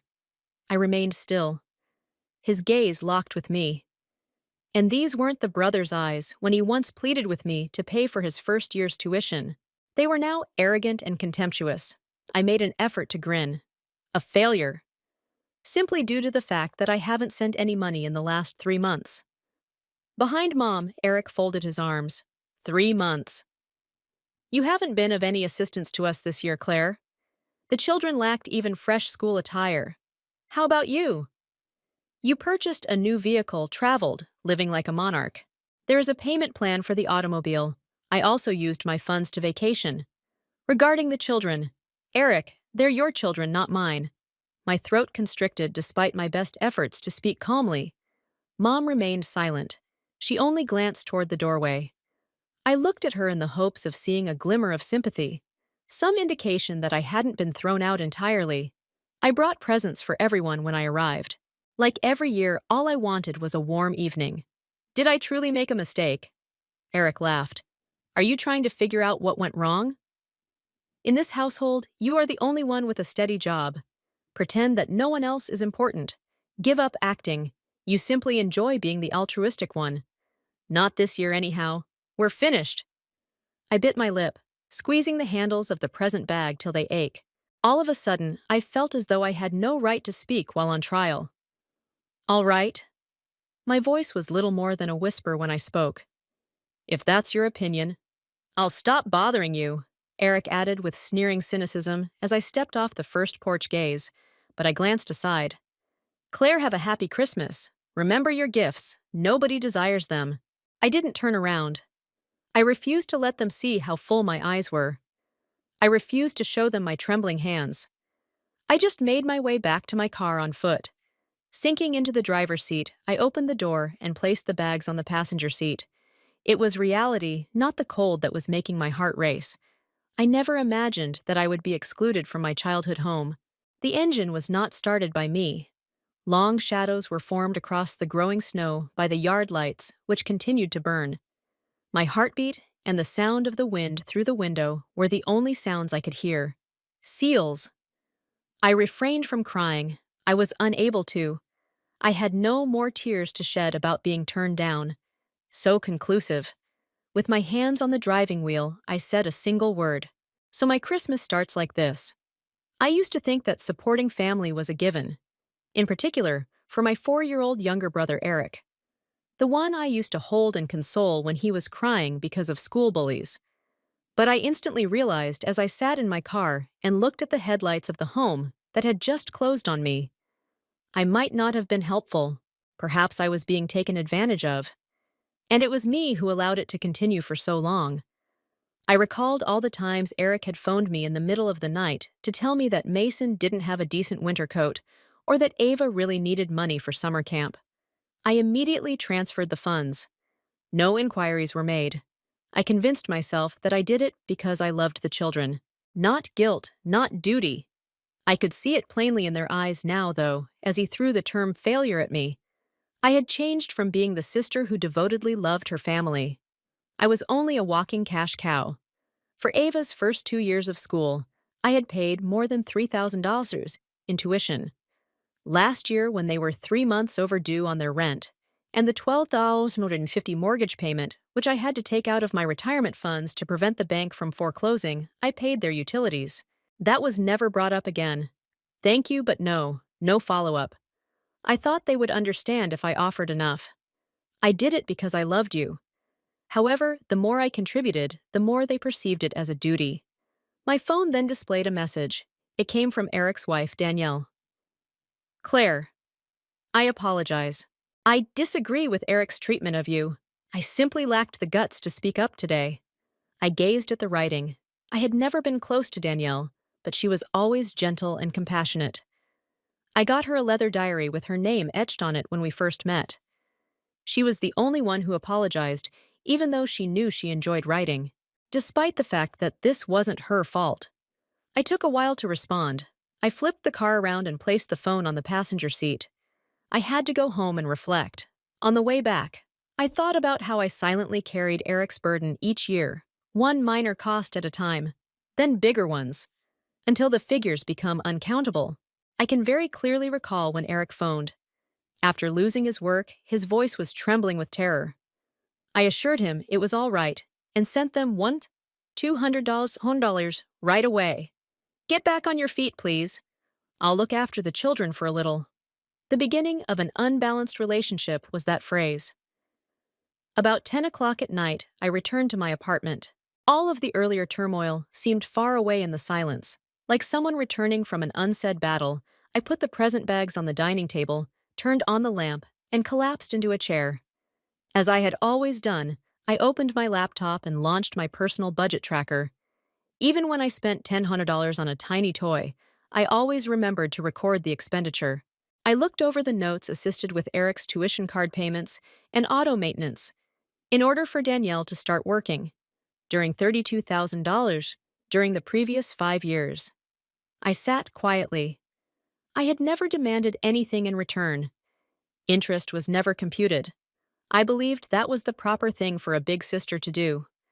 But now, after being treated with coldness and contempt, I finally got it. Family. One-sided love is impossible. They thought that I would always bear the load since they had grown so accustomed to it. I became the failure all of a sudden when I quit. I closed the laptop, opened Danielle's message again, and scribbled a brief response. I appreciate you getting in touch. I'm not angry. However, things will be different from now on. One thing was certain, even if I had no idea what was ahead, I would never again allow someone to take my generosity for granted. I was silent the whole Christmas Eve. No mugs of hot chocolate, no kids giggling, and no knit scarf my mom prepared every year out of habit. Only me. The present bag is still on the table unopened, and there is a self-decorated tree in the corner of the living room, not opened. Perhaps, since my final hair had already fallen in the automobile just outside their house, I didn't weep. That time when Eric labeled me a fifth year and gave me such a disdainful look. I was startled out of the dream I had held onto for too long by an unseen smack. It was 3 days later. My phone did not make any noise at all. Mom didn't leave a message. Dad didn't check in. Eric didn't explain. After that one fleeting apology, Danielle vanished too. I was easily removed from the family portrait in a way that made me shiver as if the instant I ceased to be the hero. I didn't return the call. I made no effort to make amends. As I typically did, I didn't transfer another $1 to Eric's account. In years, for the first time, I decided to leave altogether. Family isn't necessarily about blood. I was once informed, people who don't make you plead to be noticed might sometimes be the problem. I dismissed it with a nod back then. Every breath I take now has that phrase etched into it. Because I was too busy taking care of other people, I spent the remainder of the holiday doing little tasks like cleaning my bookcase and preparing meals for myself rather than reheating canned food. For the first time in years, I wrote a few lines in my journal. I confessed to myself in those sloppy scrawls. I was worn out, weary of being powerful all the time. Money is always sent on time. I always repress my feelings in order to please other people. Weary of bearing obligations. I wasn't asked to, only to be written off as worthless, until I came to a standstill. I don't think they'll get it. They don't have to return to apologize to me. All I want is for this stillness to last. After first hurting, it now seems as though every incision is covered in a thin coating of frost. Freeing but cold. When midnight rolled around on New Year's Eve, I gave my phone a final spin. There is still no message. I put it down, filled a glass with white wine, and held it up. Claire, Happy New Year! You succeeded. As I pulled the tree out of the corner of the living room on New Year's Day, I began putting away the Christmas decorations. The tiniest gift box I had made caught my eye. Eric's one. A real leather wallet with his name inscribed on it. 2. Eric. Always by your side. I chuckled quietly, a chuckle that was simultaneously liberating and depressing. After taking a final glance at the wallet, I carefully put it in the charity bin with the other presents. Perhaps it might give a stranger a sense of a caring, even if it doesn't represent familial affection. When the holidays finished and I went back to work 3 weeks later, I still hadn't gotten a single communication. However, the pain was less intense than before. I began to devote more time to myself. Despite the fact that I had never played an instrument before, I purchased a ukulele and enrolled in a morning yoga session. We definitely need to get together soon, I insisted, and I even gave my former college roommate a call. For almost 4 years, too. It seemed like I was piecing myself together with every little step. I was told by my family that some pieces were unimportant. It's peculiar. I didn't start learning how to be who I really was until I stopped being the person who supported and sacrificed for her. However, it didn't stop there. I was reviewing my financial reports for the start of the year one evening in early February when my phone buzzed with a call from an unknown number. I paused. Something urged me to pick it up, even though I was on the verge of leaving it on voicemail. The voice of a guy, calm but strange, came through. "Hi there, I'm Thomas Reed, a lawyer.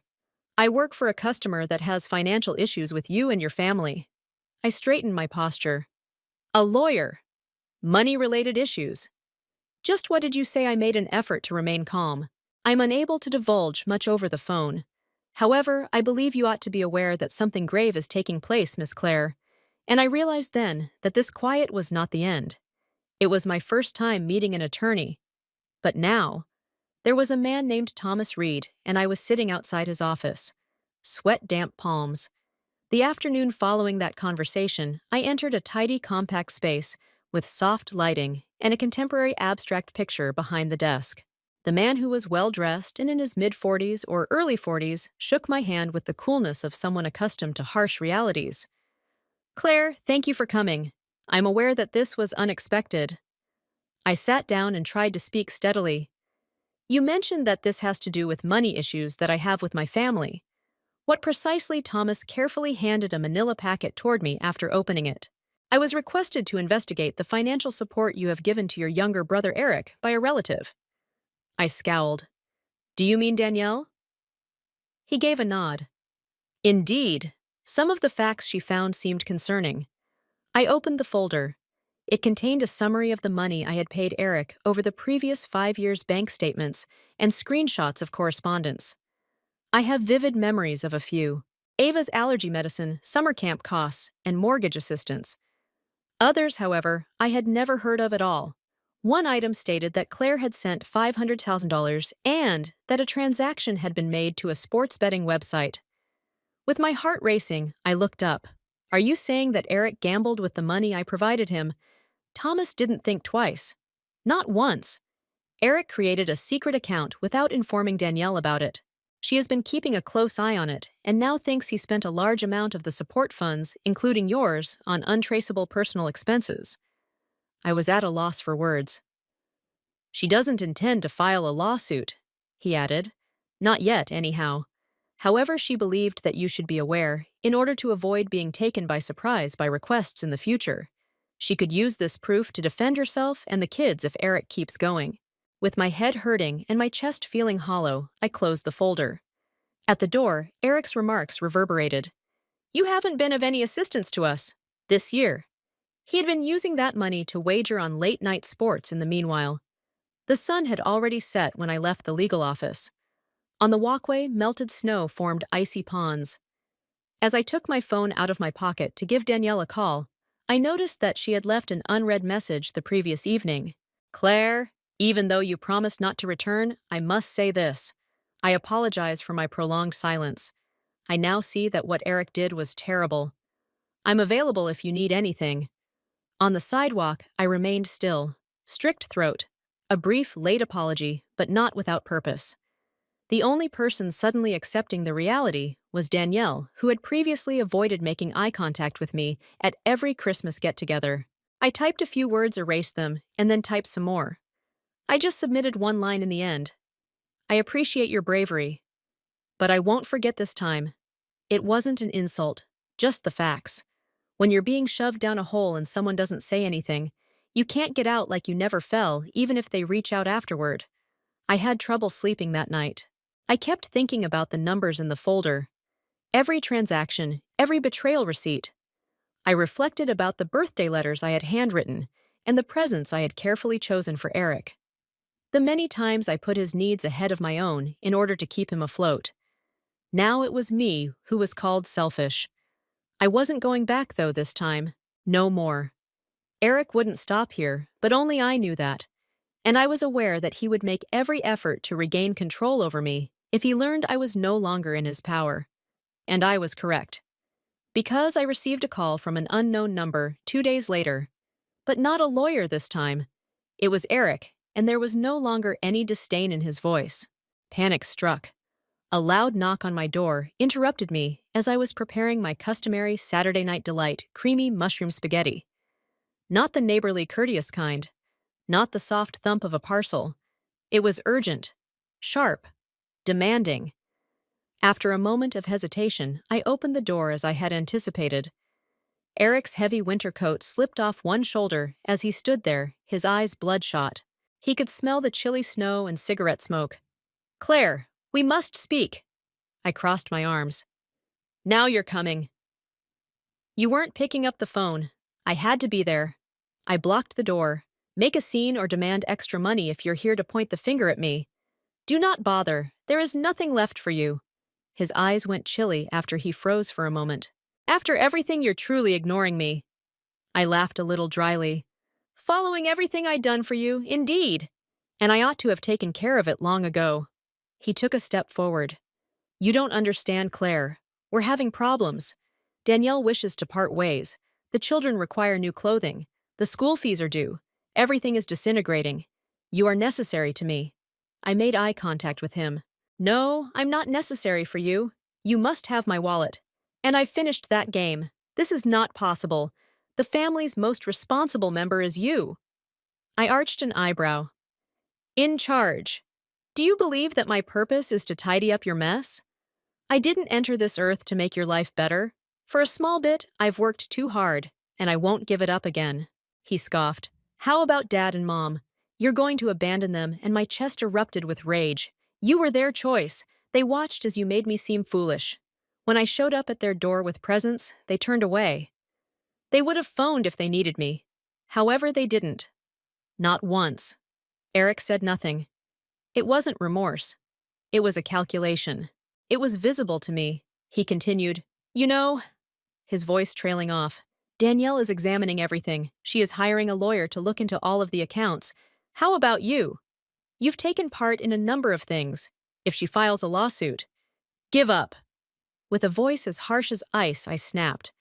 "Let me clarify whether you're implying that I'd be included in this since I've assisted you over the years. I thought the money I transferred was for your family. I had no idea that you were hoarding it in hidden accounts or using it for gaming." His expression changed oddly. I noticed genuine terror in his eyes for the first time. Perhaps he saw that I was no longer the naive sibling.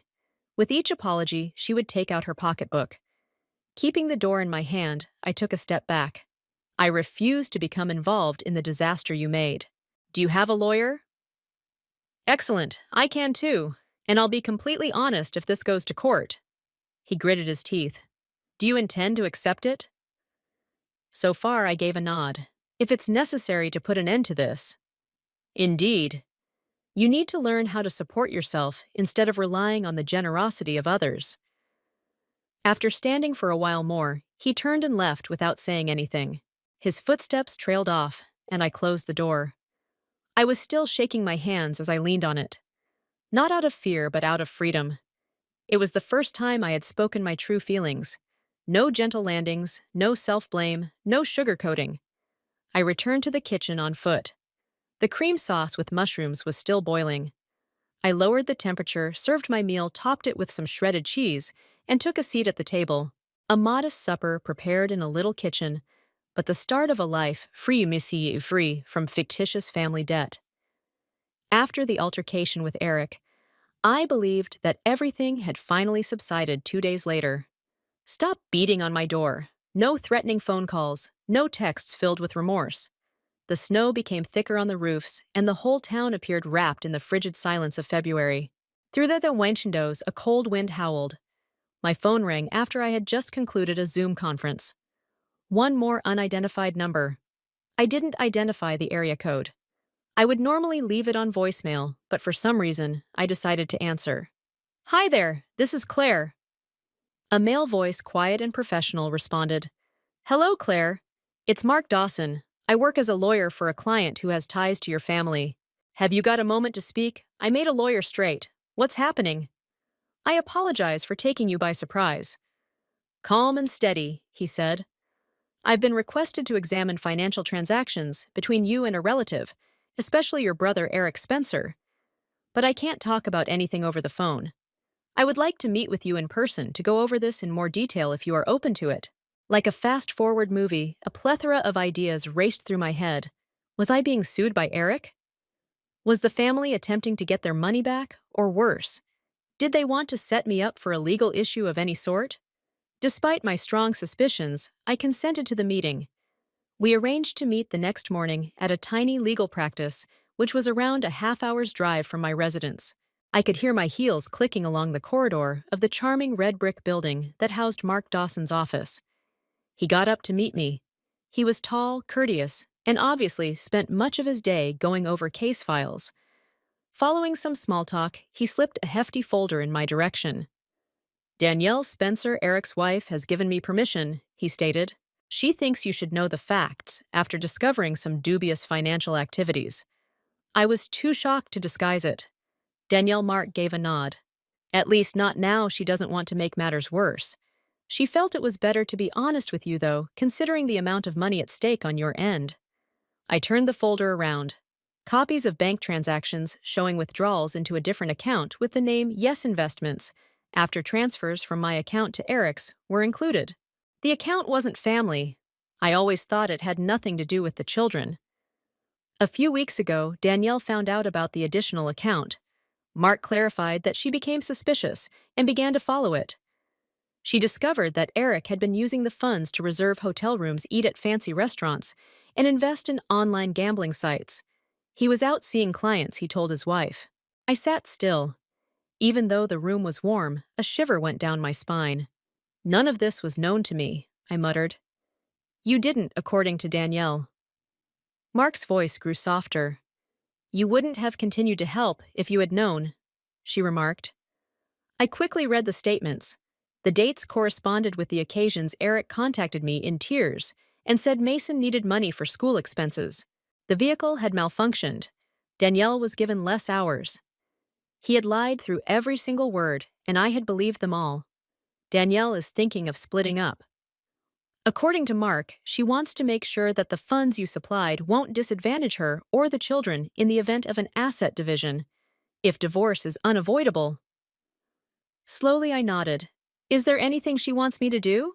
Not right now, Mark said. She simply wants you to know. Additionally, you are entitled to legal protection in the event that Eric attempts to coerce you once more. This is all valid evidence that may be utilized if the situation worsens. I was unsure of how long I stayed there, but I thanked Mark and shook his hand as I got up. It was terribly obvious. The family I had been referring to had long since decayed. I just hadn't noticed since I was too busy investing money in trust. As I left the workplace, the frozen walkway was streaked with lengthy winter sunshine. I was holding a folder that shouldn't have been there. Like a bomb that hadn't detonated in years, I took it home and placed it on the dining table. I had lovingly kept birthday cards, medical bills, and even Ava and Mason's crayon paintings. But I had never felt so hollow and enraged as I did after reading these documents. My head insisted that I face the bank, so I sat down and started turning each page as if I were revealing a reality my heart wasn't prepared for. Transfers from my account of $600, $1.25, and occasionally even $5 were seen on my statements. The times that Eric called and said, "The world is falling apart," in a shaky voice, all matched. Large cash withdrawals made into a separate account named Spencer E. Holdings, a name I had never heard of before, were also included in the same records a few days later.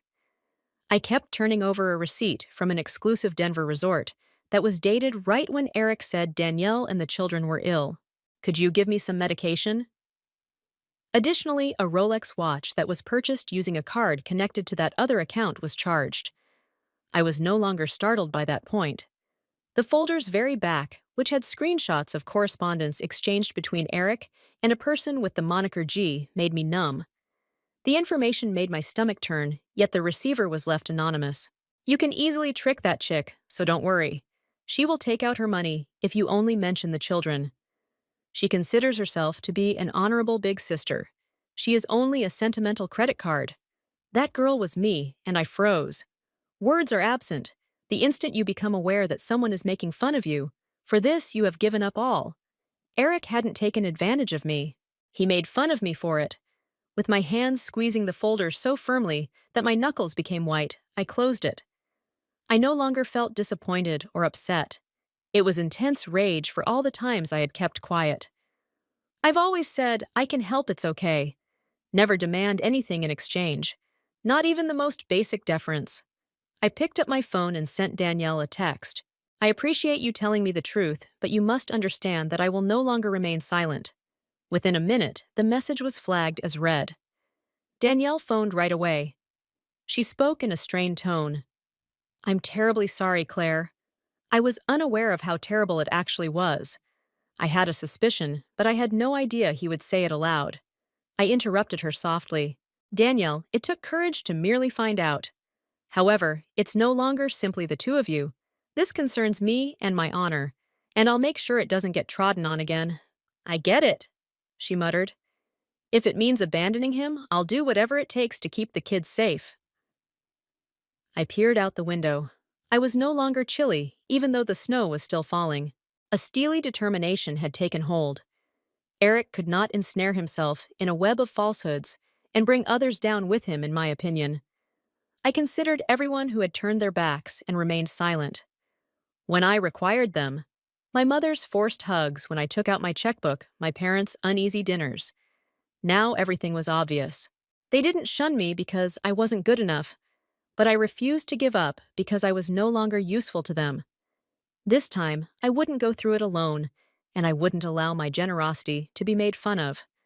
I launched my laptop and began creating a thorough record of all the money I had ever sent. Eric goes on dates, causes, supporting evidence. Although I was aware that I would not be able to get that money back, I could take back my voice, and if necessary, bring everything to light. The folder on the table caught my attention. The truth was inside. Unpleasant but essential facts that could not be hidden once they were revealed. After making some butter cookies, I was in the kitchen cleaning my hands. When my phone buzzed, it was one of the few things that calmed me down lately. An unidentified number. However, I was already aware of who it was. Eric. I nearly didn't respond. Actually, I had spent the whole week ignoring hundreds of his SMS and calls. However, I had a feeling that it was time to put a definitive end to this. I picked up after wiping my hands. Claire is this person. Eric's voice sounded angry and dry. I am aware that you are responsible. What did I raise an eyebrow behind? Don't act foolish. Our accounts were frozen by Danielle. She threatened to file for divorce, spent all of the cash, and hired a lawyer. It all began the minute you arrived. I spoke in a steady tone. Oh, I failed to appear. Your wife extended an invitation to me. His tone was strong as he let out a sharp breath. She is my children's mother. How would you persuade her to leave our family? I gave a chilly laugh. You persuaded her that I was the last to begin acting Eric. Don't mistake enemies for consequences. You told a falsehood. For years you took advantage of me. You told Danielle a falsehood. You did not take care of your children. You invested funds in areas you believed would go unnoticed, and you're pointing the finger at me now that it's blowing up. He sounded as though he was having trouble maintaining his composure. You're not understanding. I'm expected to provide for everyone. The decent spouse, the ideal father. You've never experienced such strain. I interrupted him. No longer tender. Don't mistake accountability with selfishness. I was able to assist you more than once. I prevented you from becoming bankrupt, losing your home, and leaving your children without. What did I receive? A message that referred to me as a talking wallet. At the front door, an insult. You're upset because I'm no longer covering for you. Quiet. Then he changed his tone. I was too accustomed with that self-satisfied laugh. The one he used to declare failures don't belong here, as he walked by me last Christmas. Do you truly believe that you will get away with this? My parents are still with me. There are others in this household that have a voice, but you can make stuff up. I gripped the phone tighter. For the first time, my heart calmed. I had had enough of manipulation. I was no longer influenced by his statements. Being blind is not a family trait. And I'm more certain than ever that leaving was the correct decision if they're still supporting you after everything. Don't ever call me again, Eric, no matter what you say. A liar? I interrupted him. Firm voice. It's finished. Eric, I'm not here to fix you. Your emergency contact is not me. When everything falls apart. Only to be abandoned when you're fed once again. It was me that you physically shoved out. He remained silent. I contributed slowly, so I don't owe you anything. If you continue to harass me, my lawyer will speak with you instead. Before he could reply, I hung up my palm, still trembling a little, not from fear, but from the pressure of finality. Breaking from your own blood is never an easy win, but often the longer you resist, the more you lose yourself. After a few minutes of standing still, I went back to the kitchen. The cookie batch remained unfinished, as though it were a silent ritual to end a chapter that had gone on for too long. I gently placed each cookie on the pan and changed the oven's temperature. My computer was arranging financial files when Danielle's message chimed on my phone. Have you got a moment to speak? I gave her a call back right away. I had never heard her voice before, yet it was forceful but gentle. I've decided, Danielle remarked to Claire. This weekend, the kids and I are heading off. Eric is spending 3 days in Cleveland attending a seminar. Without him getting in the way, I'll have time to pack and relocate. I stopped. Are you certain? This action. Everything I know will change as a result. She let out a breath, but nobody is protected by stillness. My children don't deserve to grow up in a household where there is constant stress, deception, and yelling, and I've stayed silent for far too long. She couldn't see me nodding, but I did. What am I supposed to do for you? Danielle paused. In Des Moines, I discovered a little flat. The first month's rent and the deposit are expensive, but the schools are decent, and the area is quiet. It's quite a bit. You don't need to explain anything as much as I hate to ask. I interrupted her. Give me the account details. Today, I will transfer the funds, Claire. I'm not really sure how to express my gratitude. Don't, I said softly. I'm assisting someone who genuinely deserves it this time. I'm not doing it as a duty either. I think you're doing the right thing, therefore I'm doing it. Danielle was silent for a while. With each trembling breath on the line, I could sense her weeping. Everything is packed by myself, she said. Clothes, documents, the kids' toys. Tomorrow evening, the truck will arrive. I've kept it a secret, not even the parents of Eric. I want no one to try to stop me. You're not by yourself. I comforted her. I'm there whenever you need me. Although the call ended gently, I sensed a change in myself. Relief, not despair. Someone was finally deciding to break free from that pattern with me after so many years of being burdened by exploitation and deception. I got out of bed earlier than normal the following morning. With snow sticking to the window frames and a golden glow from the streetlights, the sky remained gloomy. With a few clicks, I brewed coffee, turned on my laptop, and accessed my bank account. The funds were transferred. Compared to what I'd given Eric, it wasn't much, but this time it meant something. Danielle texted me a picture that afternoon. With a worn-out toy in each hand, Ava and Mason sit atop a stack of moving boxes, beaming broadly. Her caption was straightforward yet optimistic. Farewell, old home. Hi there, fresh life. The picture was saved in a folder called New Beginnings. I didn't feel hollow when I used those words for the first time. I was reading that night when my phone rang once again. What's Eric's number? I didn't respond. His voicemail was left. His voice is a thunder of rage. She is no longer there. This is your fault, aren't you? Don't believe that you've won. I'll figure something out. My family was ruined by you. I didn't listen any longer and erased the message. There was no reason for me to hold his voice. No need to listen to any more justifications. It was Danielle who called the next morning. We arrived safely. The children adored the new location. I recently registered them at the nearby school, and I slept through the night for the first time in ages. I grinned. It sounds like a new beginning. Without you, I couldn't have completed this. She muttered. I responded, no, Danielle. You were able to save yourself. I simply pushed a little. After a few more minutes of conversation, the pledge was made. We would keep in contact regardless of how far away we lived.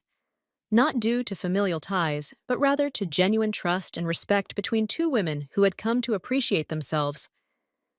I sat peacefully in the living room while the room warmed from the winter sunlight streaming in through the window. I imagined Eric most likely standing by himself in that deserted house, encircled solely by the illusions he had constructed. Perhaps I reasoned Danielle's silent departure was the biggest wake-up call Eric would ever experience. Time went by more quickly than I had anticipated. Danielle started sending me texts on a regular basis a few months after she moved out. No more worried updates or mute apologies. It now featured images of Danielle in a little kitchen, wearing an apron and grinning in a way I had never seen, while she lived with Eric Ava in her new school uniform, and Mason proudly holding up his arithmetic prize. She got a job at an organic food shop in the area. A kind employer set hours, nothing fancy but steady.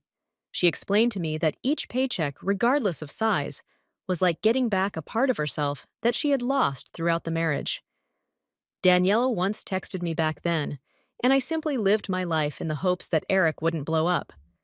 I now know what I have to do when I get up in the morning, and it's mine. After reading what she said, my heart is at peace. I knew someone had found herself again after almost losing everything, not because I needed her appreciation. He was still Eric after all. Although I didn't actively seek for news rumors began to circulate.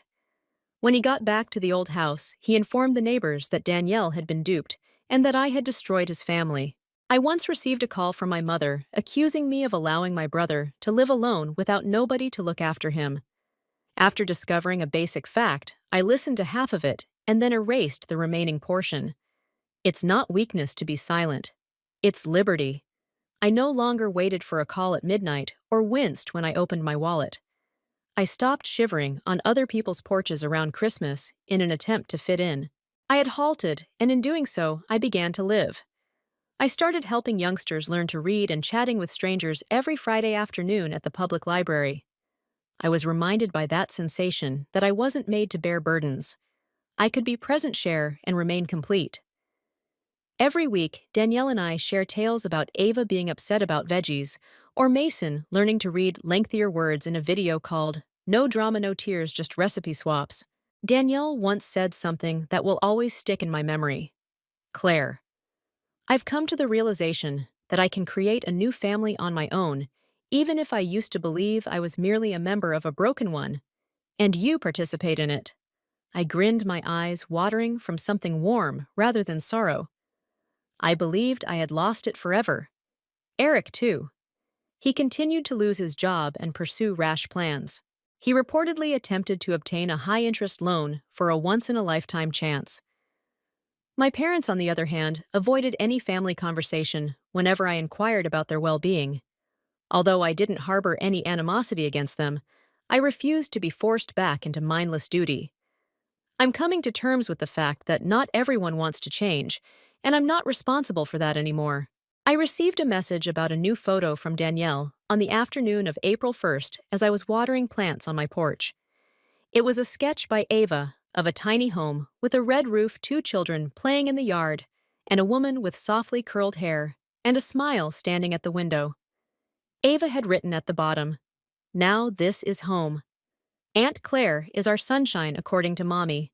I put my phone away and stood in the golden light silent. I no longer felt burdened by accusations or hurting for words I would never hear from the individuals I had worked so hard to keep close. I have no idea what the future will bring. However, I am certain of one thing. I emerged from the darkness, and I feel really alive for the first time in years. Claire's tale serves as evidence that sometimes sacrifice and forgiveness aren't the most courageous things to do. Knowing when to quit is the key. She recovered herself after years of being used in the name of family by deciding to support the right person and avoiding poisonous relationships. Although that journey wasn't simple, it brought her a new existence in which she is loved, respected, and not simply a talking wallet. Sometimes all it takes to achieve freedom is one strong phrase. What are your thoughts on Claire's choice? If you were in her shoes, would you have acted similarly? For more touching, true to life tales of family resiliency and second chances, leave a comment below and remember to subscribe to the channel. Story 5. Hello, everyone. I'm Elena Grace, and I'm 31 years old. I reside in Oswin, a thriving city renowned for mixing modern vitality with historic beauty. At the esteemed Oswin Center for Contemporary Arts, I have been the show director for the past 10 years. My life revolves on art, which is more than simply my job. Every brushstroke and canvas speaks to a deeper part of myself. I was standing in front of our most recent gallery exhibition on a cold winter afternoon when the wind shook the museum's large windows, rearranging the last components of an exhibit that I had spent months putting my all into. The hues of the abstract collection behind me blended with the deep emerald scarf that draped softly around my neck. I took a step back and looked at the entire setup. A little murmur slipped from my mouth. Excellent. I experienced a unique and valuable phenomenon in both art and life at that same moment, the matching of vision and reality. I had made great progress, grew up in a little South End flat in S2. My early passion for painting was influenced by my mother, Melanie Grace. She taught at a public school during the day and waited tables at night, doing double shifts. She showed me how creation could be a haven, though, by always finding time to sit with me at the kitchen table and draw while laughing. Despite our lack of material possessions, we shared happiness, creativity, and an unbreakable kinship. That was more than sufficient. My coworker Joanna came in through the office gallery door as I was starting to go over the lighting design for the Mura display. A call is waiting for you, Elena. It has to do with the next doorman display. I responded with a nod. Right there I'll be. My phone was vibrating with a message as I grabbed for it. It came from my lover of almost 3 years, Julian Hale. Tonight's dinner, I had misgivings. I'm eager to see you. I smiled at his text. Julian and I had met at a fundraiser for disadvantaged students' arts. He subsequently informed me that he was a man who stood out not just for his fine suit and commanding appearance, but also because in the middle of the commotion, his gaze was focused on me, my words and the passion in my voice as I discussed art. Elena, you seem to be enchantment when you discuss art. That was where we started. A gathering of hearts and minds. I assumed that Julian Hale was employed by one of Iste Winds's leading tech investment companies as a strategic advisor. He was a man who attracted attention in every setting. But while we were together, he somehow gave me the impression that I was the only person in the world. He appreciated my work, complimented my commitment, and listened intently whenever I babbled about up-and-coming painters or unusual painting methods. I believed we had something unique and strong, and I cherished his warmth and ambition. However, one presence hovered like an unwanted shadow over our relationship. Vivian Hale. His mother was a proud and wealthy widow. In elite society, Vivian was the epitome of Esther. She walked around her circles with an air of untouchable power, accentuated by her granite posture, sharp cheekbones, and immaculate pearls. Vivian was committed to preserving the Hale name's reputation in the city, particularly with regard to her only son's future. I had been dating Julian for 6 months when I first met her. He asked me to join them for a private family dinner at their estate in Northgate, a posh area distinguished by its classical homes and iron-guarded drives. I recall showing up wearing a well-chosen clothing, wearing minimal makeup, and feeling anxious. In front of the oil-painted ancestors that lined the dining room walls, dinner was served on exquisite china. Like a queen in her realm, Vivian sat at the head of the table, hardly eating her food, assessing me with unrevealing eyes. "So, Elena," she remarked in a polished and fluid voice, "I think you're from the South End." "Yes," I smiled in response. She nodded slowly. She was born and reared close to Mapleton Street. The chandelier glinted on her silver fork. "How unusual! There is a lot of character on the South End." Her tone was kind, but there was a hint of contempt about it. "Yes, it does," I said, maintaining a level tone. I learned a lot about creativity and resiliency from it. Although it didn't reach her eyes, she grinned. Well, with the right trimming, a lady's elegance may blossom in any soil. She understood the message that night. I was not a part of the universe she had created for her son Julian, and I was an outsider, Always the optimist, she brushed off her comments. He would laugh and add, "She's just old-fashioned. After she gets to know you, she will change her mind." However, it became clear over time that Vivian would not change her mind. She had no desire to. It was not long before Vivian's disdain became apparent. She first made subtle observations about my modest upbringing, asked me delicate questions about my attire, and implied that I could be better at ease with simpler things. But over time, her grace turned into a weapon, and those jabs got more pointed. She once gave me a long, hard look at a family breakfast and said, "Dear, that's a beautiful dress." When someone doesn't feel the need to follow trends, it's really refreshing. I pretended not to detect the insult in her remarks as I thanked her. Later, when we were talking about wedding locations, "Do you think your side of the family would feel comfortable in a place like the Langford estate?" she questioned, tilting her head. It might be too much to handle. She was cautious all the time, never obnoxious or rude. However, her poison was disguised, and the bitterness was only detectable by me. Julian remained helpful, but frequently unsophisticated. He would claim she simply needs time. You are aware of her personality. Tradition and looks are important to her. It has no meaning for her. However, I was aware that she did. The night Julian proposed was the first time I really saw Vivian's true character. With the dual skylines of our favorite restaurant gleaming behind him, he knelt on the rooftop.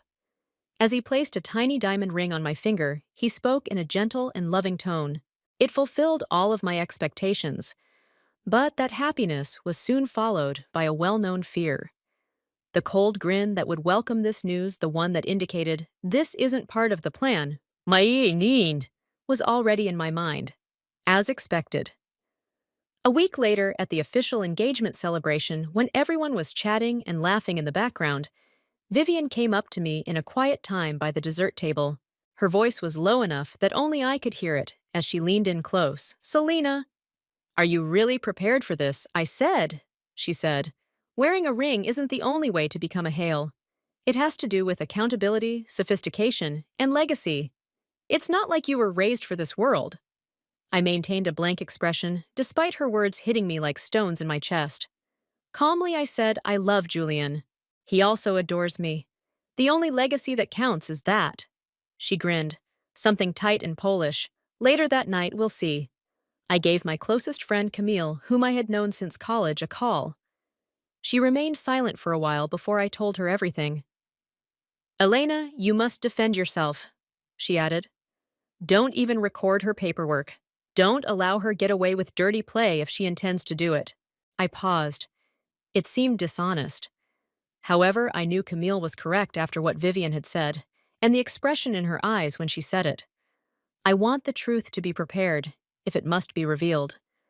I thus began to have my phone handy and record whenever I thought her mask could come off. And ever astute, Camille assisted me in placing a few covert cameras at family get-togethers. When Julian wasn't there, Vivian didn't hold back since she believed she was untouchable. She once screamed at me while I was helping her choose a table arrangement, a novelty. "You're only a phase. You will be outgrown by Julian. Someone like you representing our family at public gatherings is unthinkable. Even if you dress up in silk, your origins are still visible." I didn't answer. I was no longer just putting up with her, so I let the camera record whatever I said. As the wedding day approached, I was getting ready. Vivian became more aggressive. She seemed to be aware that she was running out of time to undermine the relationship. She questioned every choice I made, including the seating arrangements, the flowers, and the guest list. Julian wrinkled her nose and said, "Do they even play anything appropriate?" When I recommended a band that we both adored. The celebration shouldn't be transformed into a street show. Every encounter and meeting turned into an endurance test. Despite being exhausted, my patience held. I continued to record, smile, and go on. The dress fitting followed. Vivian had insisted on helping me, but I had a sneaking suspicion that she was only trying to make sure I didn't pick something that she didn't think was worthy of the Hale name. For my mother's wedding gown, I had chosen a stunning ivory gown that was understated, sophisticated, and embellished with lace. Something that was really important to me. Vivian looked at me from head to toe as I left the changing room. She grinned quickly and icily. I guess that fits your heritage, but it's quaint, she replied. Ignoring her entirely, I moved to the consultant to inquire about the veil. However, Vivian had a portion of the train in her fingers when I turned around. This lace, she whispered. Is it old or vintage? I hurried onward. It was Mom's property. As if it had burnt her, Vivian dropped it. Sentimental. How endearing. I sobbed that night. I knew this wouldn't end unless I forced it to, not because of what she said. And I was certain of the precise moment I would do it. Camille and I completed our strategy at the wedding. The time, the projector, and the laptop. Everything was prepared. Camille arrived the night before the ceremony with an armful of peace and wine. Do you really want to follow through on this? She inquired. I must, I responded. Not for me alone. For Julian. He must see her true nature. Additionally, he must observe me standing erect and not stooping. Camille gave my hand a squeeze. Let's then introduce them to Elena as she truly is. Grace. My heart was raging as I went to bed, but I wasn't afraid. It was resolved. The suite I had reserved at the Oswin Grand Hotel, directly across from the gardens where the ceremony would be held, was filled with soft sunlight and crisp spring air on the morning of the wedding. As the city came to life, I watched the early morning silence gradually disappear while drinking tea by the window. In many respects, it was the happiest day of my life as it was supposed to be. I knew it would be the most difficult, though. Melanie? My mother walked quietly into the suite and sewed delicate white flowers into my hair. Her hands shook a little, but I knew it wasn't from aging. Her eyes were trying not to well up. She smiled softly through glassy eyes and remarked, You look like something out of a painting. Your dad would have been extremely proud today. I nodded and took her hand. I'm sure you performed both roles flawlessly. At that moment, Sophie, my younger sister, entered the room barefoot and carrying an orange juice flute. Check the time. The ceremony is in an hour. The bride's weather is still breathtaking, still flawless. So far, there is very little chaos. We all laughed, but our laughter was tinged with tension. A tacit agreement among the three of us. It's possible that Vivian will try something today. Still, I wasn't afraid. I felt strangely calm. Prepared. You ready? Sophie asked, handing me the bouquet. I had chosen myself a mix of wild peonies roses and forget-me-nots. I took a breath. Let her try. The ceremony itself was dreamlike. The garden chapel, lined with blooming white tulips and arching vines, was a breathtaking vision. When I walked down the aisle on my mother's arm, my father's absence filling the space with silent weight, I saw Julian standing at the altar, his face a blend of joy and wonder. Our eyes met, and he gave me a look I had seen only once before, the night he first told me he loved me. Unwavering, sincere. Vivian sat in the front row in a tailored ice blue gown, her hands folded, her face unreadable. I didn't glance at her again. The vows went nicely. The kiss was all I had hoped for, and for a time it felt like nothing could go wrong. Then followed the reception hosted in the large ballroom of the hotel. It was filled with pleasant laughing, clinking glasses, and the steady pace of soothing music. Camille drifted around with her covert camera equipment, discreetly taking film, but her eyes remained attentive. She was ready as guests like dessert. Vivian stepped up, raising her glass for a toast. I felt my shoulder tense. Here comes Vivian. Hale's voice rang out crisp and measured as she raised her crystal glass of espresso martini. Ladies and gentlemen, she started, thank you for joining us on this very momentous day, the wedding of my son Julian. She had a royal stance. She modulated her tone carefully throughout the ballroom. Silence replaced the faint talk and clinking of silverware. With the measured elegance of someone used to commanding attention, she went on talking. The greatest privilege of my life has been witnessing Julian develop into the man he is today. Brilliant and laser-focused. A guy of heritage and a leader. She glanced around the room, then stopped to look at me. Her voice cutting like a dagger, she said, And I must admit, when Elena was first mentioned to me, I was taken aback. A lady from a very different society, one that was molded by hardship rather than tradition, by perseverance, not by privilege. Even though the atmosphere started to shift with a hint of discomfort, I maintained a bland demeanor. She is, Vivian said. It's definitely not what one would anticipate when imagining the Hale family's future. Julian started to get up next to me, but I kept him sitting by placing a gentle touch on his arm. I kept my other hand at my side ready. I was determined not to wince. This time, Vivian held up her coffee cup. No more bubbly, not another nuance. On the other hand, allowing fresh hues to appear in the family photo could have advantages. She approached me carefully as she crossed the ballroom. However, she added her voice trailing off now, only heard by those in close proximity to the front. Too many hues clash with one another. Some are completely out of place. Vivian abruptly threw the scalding coffee from her cup in my face before I could react. The chamber resonated with a collective gasp. My ivory dresses, front neck, and cheek were all covered in coffee splatters. The fragile cloth was soaked by the hot liquid. I got a strong sting to my flesh, from the embarrassment as much as the heat. The dress. In front of 150 people, my mother's lace was damaged, soaking, and discolored brown. Frightened visitors. I refrained from crying. I refrained from screaming. I gave her a direct look. Vivian's contented grin was short-lived as I turned slowly and purposefully to face Camille, who had already gotten up with her laptop. She gave me the tiniest nod as our eyes locked. I murmured, "Ladies and gentlemen," as I moved forward, the damp cloth sticking to my body. "We appreciate your presence on this momentous day. I want to share something first, though, before we go any farther." Vivian blinked. "What do you believe yourself to be?" I interrupted her. "Let's avoid wasting any more words or coffee." Camille went to the table with the technology. After a few touches, the genuine Vivian Hale started to play on the ballroom screen. The projector hummed to life, creating a gentle glow on the screen in front of the auditorium, and the ballroom became silent. Vivian froze her gaze, darting from the TV to the visitors. Her voice stuck in her throat as she attempted to speak. 2 months ago, the first video showed a peaceful dinner scenario. Swirling a glass of wine, Vivian sat at the head of her dining table. Her smile was icy. "Yes, she is charming, but that appeal wears off.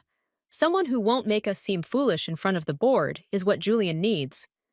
There was a quiet whisper among the visitors. In the following film, she was seen whispering to a consultant in a bridal boutique. "Please direct her to a more reasonably priced option, something that conceals her past." Vivian took a step forward. "These are edited," she said, raising her voice. "They don't make sense at all." She was interrupted by the following video. At a private art auction, Vivian was standing with a friend. "She is new. He'll become bored. Take note of what I say. This marriage will not endure." The guest let out a gasp. Individuals muttered. A few turned to face Vivian. Others included Julian, whose face had become unyielding. He had his fist clasped over his wineglass. A week prior to the wedding, a final clip was recorded. Sitting on a velvet couch was Vivian, having a conversation with someone off camera. "On the day of the wedding, I will ruin her." Just one action, enough to make her feel ashamed. He'll realize the reality. The screen turned black at that point. The room was so quiet that you could hear people breathing shallowly. Gently allowing the moment to settle, Camille shut down the laptop. I gave Vivian a look. Her once flawless stance had devolved into a shaky one. She opened her mouth, but nothing came out. Julian took his time getting up, came over to me, and put his hand lightly on my shoulder. His voice trembled as he said, "I can't believe this! All this time, everything." Vivian's mouth opened. "Julian, sweetheart, that's sufficient. Mom!" He had stopped trembling in his voice. It was hard and frigid. "I stood up for you. I had faith in you. However, you have passed an uncrossable line." Nods replaced gasps. Beside the TV, I could see Camille crying. Sophie was standing close to our table.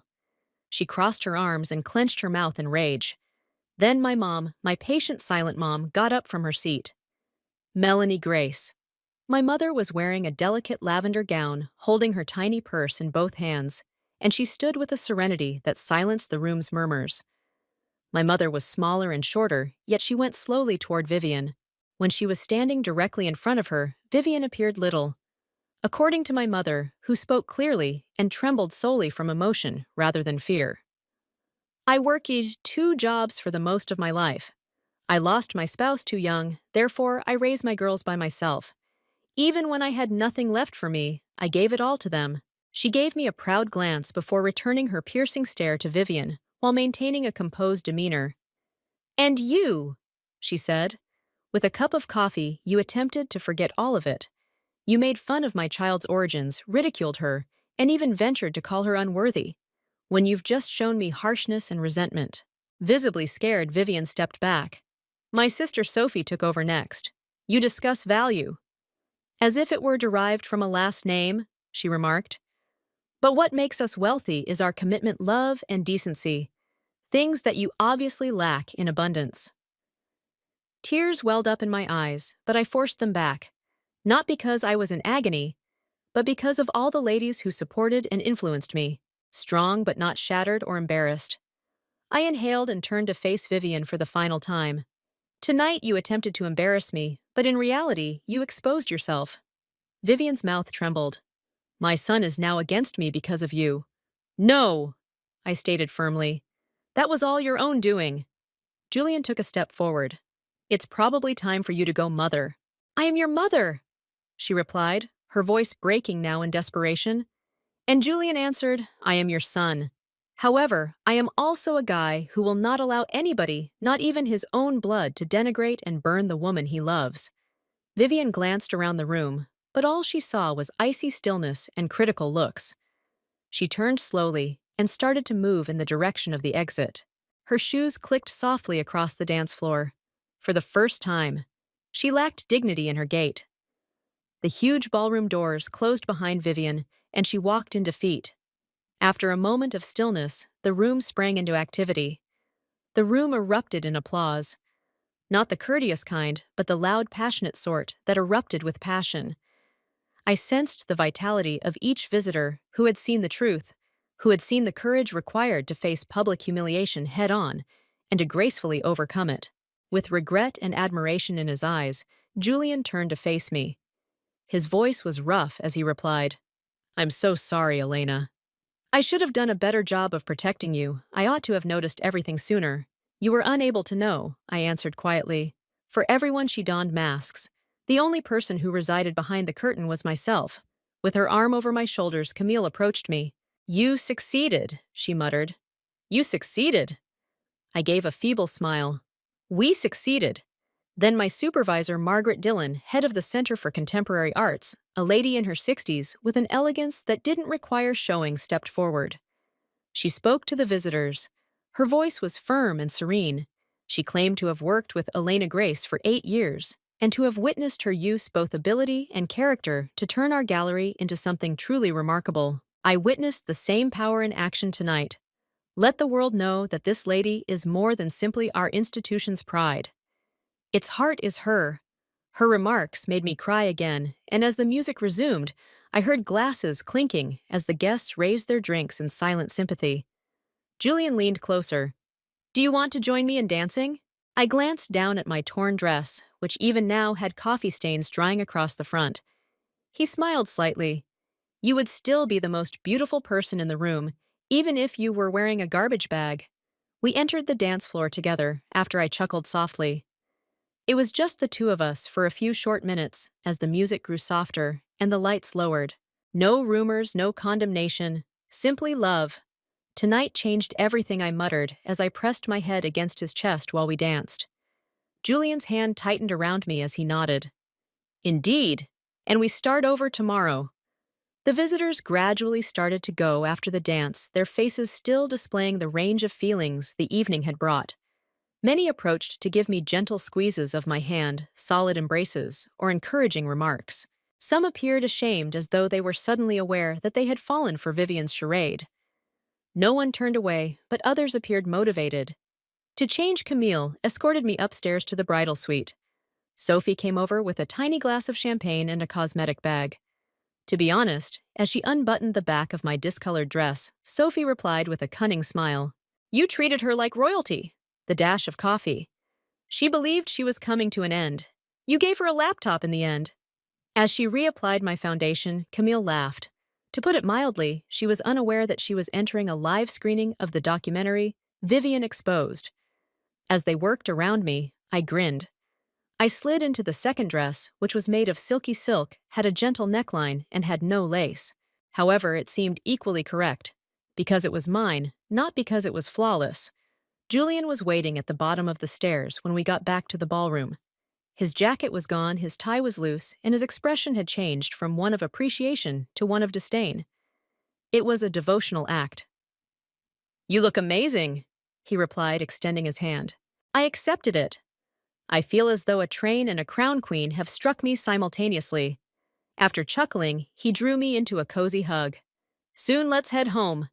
It has been sufficient for a single day." We later strolled gently to our suite as the last people left and the ballroom lights went down. I grasped Julian's hand with one hand and my heels in the other.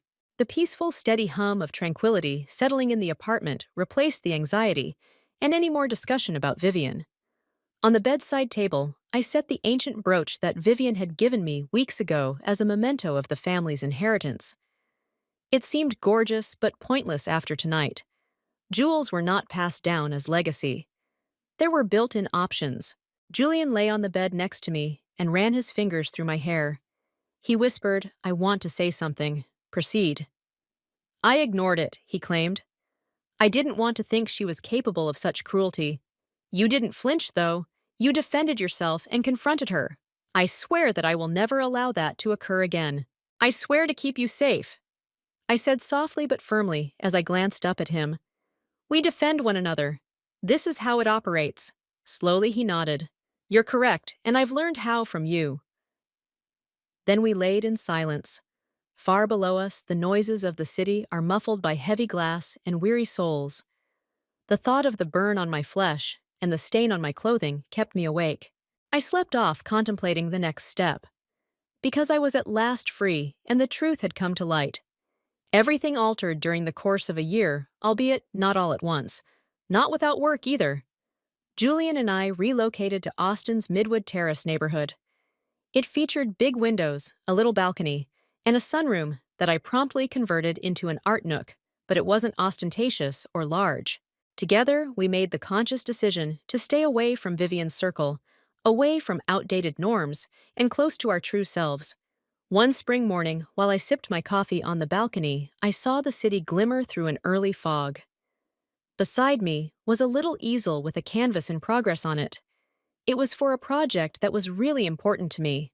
Workshops for disadvantaged children were the first community arts project I had started under the East One Gallery's new public outreach program, which Julian helped acquire a grant for. Kids that brought back memories of my childhood. With a folded brochure in hand, Julian, still wearing his pajama top, went out onto the balcony. He handed it to me and said, "You forgot this." It was the poster for our most recent show, which included a work by an artist I had personally trained. Vibrant hues, strong lines, and novel concepts. This new phase was all I had hoped it would be. I remarked with pride, "She's going to make waves." With a smile, Julian bent down to plant a kiss on my forehead. As if you were married. Life was more subdued than anticipated. No elaborate gatherings, no staged appearances. We prepared supper together, took walks on the weekends, watched old movies late at night, and talked about everything from politics to poetry. It wasn't flawless. It was authentic. "By the way, Mom called," Julian added nonchalantly as he poured them both another cup of coffee. Next week, she would want to ask us to supper. I stopped at her residence, cup in hand. She gave both choices, stated that if you would like to meet in a restaurant, she can understand. Before responding, I gave it some thought. Let's keep it neutral. For now, the restaurant is superior. I hadn't re-established my friendship with Vivian. After the wedding, something had changed, but not in the conventional sense. Her social standing took a severe hit. A number of her privileged acquaintances turned away. In a single night, her reputation, which had been meticulously cultivated over the years, had crumbled. What shocked me the most, though, was what she did next. She began attending therapy sessions. Both in private and in public, she acknowledged that she had harmed me, that her need for control had cost her son's respect and almost destroyed their relationship. It mattered, but it didn't justify anything. Over time, she made little but deliberate gestures rather than loud apologies. She invited my mom Melanie to lunch a few months ago. Despite the awkwardness and caution, it concluded with a tiny dessert shared by both parties. Following their discussion about me, regarding Julian, and Vivian said, "Thank you for the first time. Although I couldn't claim to have fully forgiven her, I could say that we were making progress." Later that afternoon, Julian came back from his office upstairs and sat next to me on the couch while sunlight streamed through our living room windows. His fingers softly curled around mine as he sought for my hand. "The doctor hasn't gotten back to you yet." Observing my expression intently, he questioned. I put my other hand over my stomach and smiled softly at him. "I'm already aware." His gaze expanded. "Are you certain?" I gave a nod. "There are all the signs. I simply wanted to hold off on telling you till it was official." He was quiet for a while. Then he threw his arms around me and laughed a long, happy laugh. "I've never heard better news than that, Elena." I clung to him as the burden of the previous year dissipated into something lovely and lighter. This was more than simply the next phase of our life. It was a fresh start, one we wouldn't take for granted either. A few days later, I received a parcel written in Vivian's elegant script, addressed to me. I opened it hesitantly, unsure of what to anticipate. There was a little well-made and polished wooden cradle within. There was a handwritten message tucked inside. "This cradle is for the new life if the reports are accurate. Introducing the Hales. It is an exact duplicate of the one Julian used to sleep in. Accept it as a symbol, please, of what may be, not of what was. Vivian." For a long time I sat with a cradle on my lap and ran my fingertips over the polished wood. Something stirred deep in my breast, but I didn't weep. Not pardoning. A softening, but not yet. A few weeks later, she invited Julian and me to supper at a small restaurant with dark lighting and plain white tablecloths. Vivian was early. Dawn a simple outfit. No silk, no jewels. Her tone had shifted, but her posture remained correct. She made no attempt to steer the discussion. She didn't try to control the evening or remark on how I looked. She simply listened. And when we got up to go at the end of the evening, she gave me a little velvet box. There was an antique brooch inside, a lovely vine-like arrangement of sapphires and diamonds. "My mother's mother owned this," she remarked. "It is customarily inherited by the next Hale woman. When you got engaged, I ought to have presented it to you. However, I wasn't prepared." I carefully closed the package. "Thank you," I said. "I appreciate the effort, Vivian, but it could take some time." She gave a nod. "Yes, I will wait." We went to her house that Christmas. She handed me a second little package. There was a matching pin inside. Softer, smaller, and obviously intended for a youngster. She just grinned and said, when I glanced up, "For the Hale ladies of the future." As soon as Julian squeezed my hand, we informed her. A year later, we were expecting twins. Holding a cup of hot tea in one hand, I stood on the balcony of our Midwood Terrace house, gazing out at the far-off horizon of east winds. There was calm indoors, while the city below was a flurry of activity. My heart grew as I heard small feet and gentle coos scuffing around the carpeting in the living room. Liana and Esme, our twin children, were only 6 months old. They were a riot of laughter, curiosity, and mayhem. Spending each day with them was like seeing a live painting of a masterpiece. Unexpected, sloppy, lovely. Julian kissed the top of my head as he left with one of the infants in his arm. She slept off on my shoulder once more. "Softly," he said. "She is intelligent." I smiled as I spoke. She is aware that her dad is the most comfortable cushion in the home. For a time, we just sat and watched the morning unfold. We had this existence now, and we owned it. No longer influenced by others' expectations, not governed by judgment, and not molded by legacy. My career had changed as well. At the East Wind Gallery, I now oversaw a mentorship program for aspiring artists from marginalized communities. We collaborated with libraries, held exhibitions in schools, and designed areas where children felt that art was for them. Something that lived in their hands, not just something that hung in glass skyscrapers. Vivian was now a silent presence in our lives. She frequently paid the girls a visit. Never go too far. She always brought books or modest presents that she had carefully chosen. Therapy had smoothed her edges, but she was still a habitual woman. Even though it was late, her love had started to manifest itself in deeds rather than promises. I saw my image in the nursery mirror one evening as I was putting Liana into her cot, an old-fashioned copy of Julienne's that Vivian had given her. I grinned because I knew who I was, even if my eyes were weary, and my hair was a little frizzy from the day. Not merely the exhibit director, Elena Grace. Not only Julian's spouse. A woman who regained her value, who put dignity before drama, who created a new legacy from the bottom up. Not just the girl who once stood in a ballroom covered in hot coffee. I murmured a silent vow into the room as I stood there listening to my kids' gentle breathing in their cribs. You'll know what love looks like from an early age. True love. The type that recognizes you, supports you, and allows you shine, not the sort that condemns you.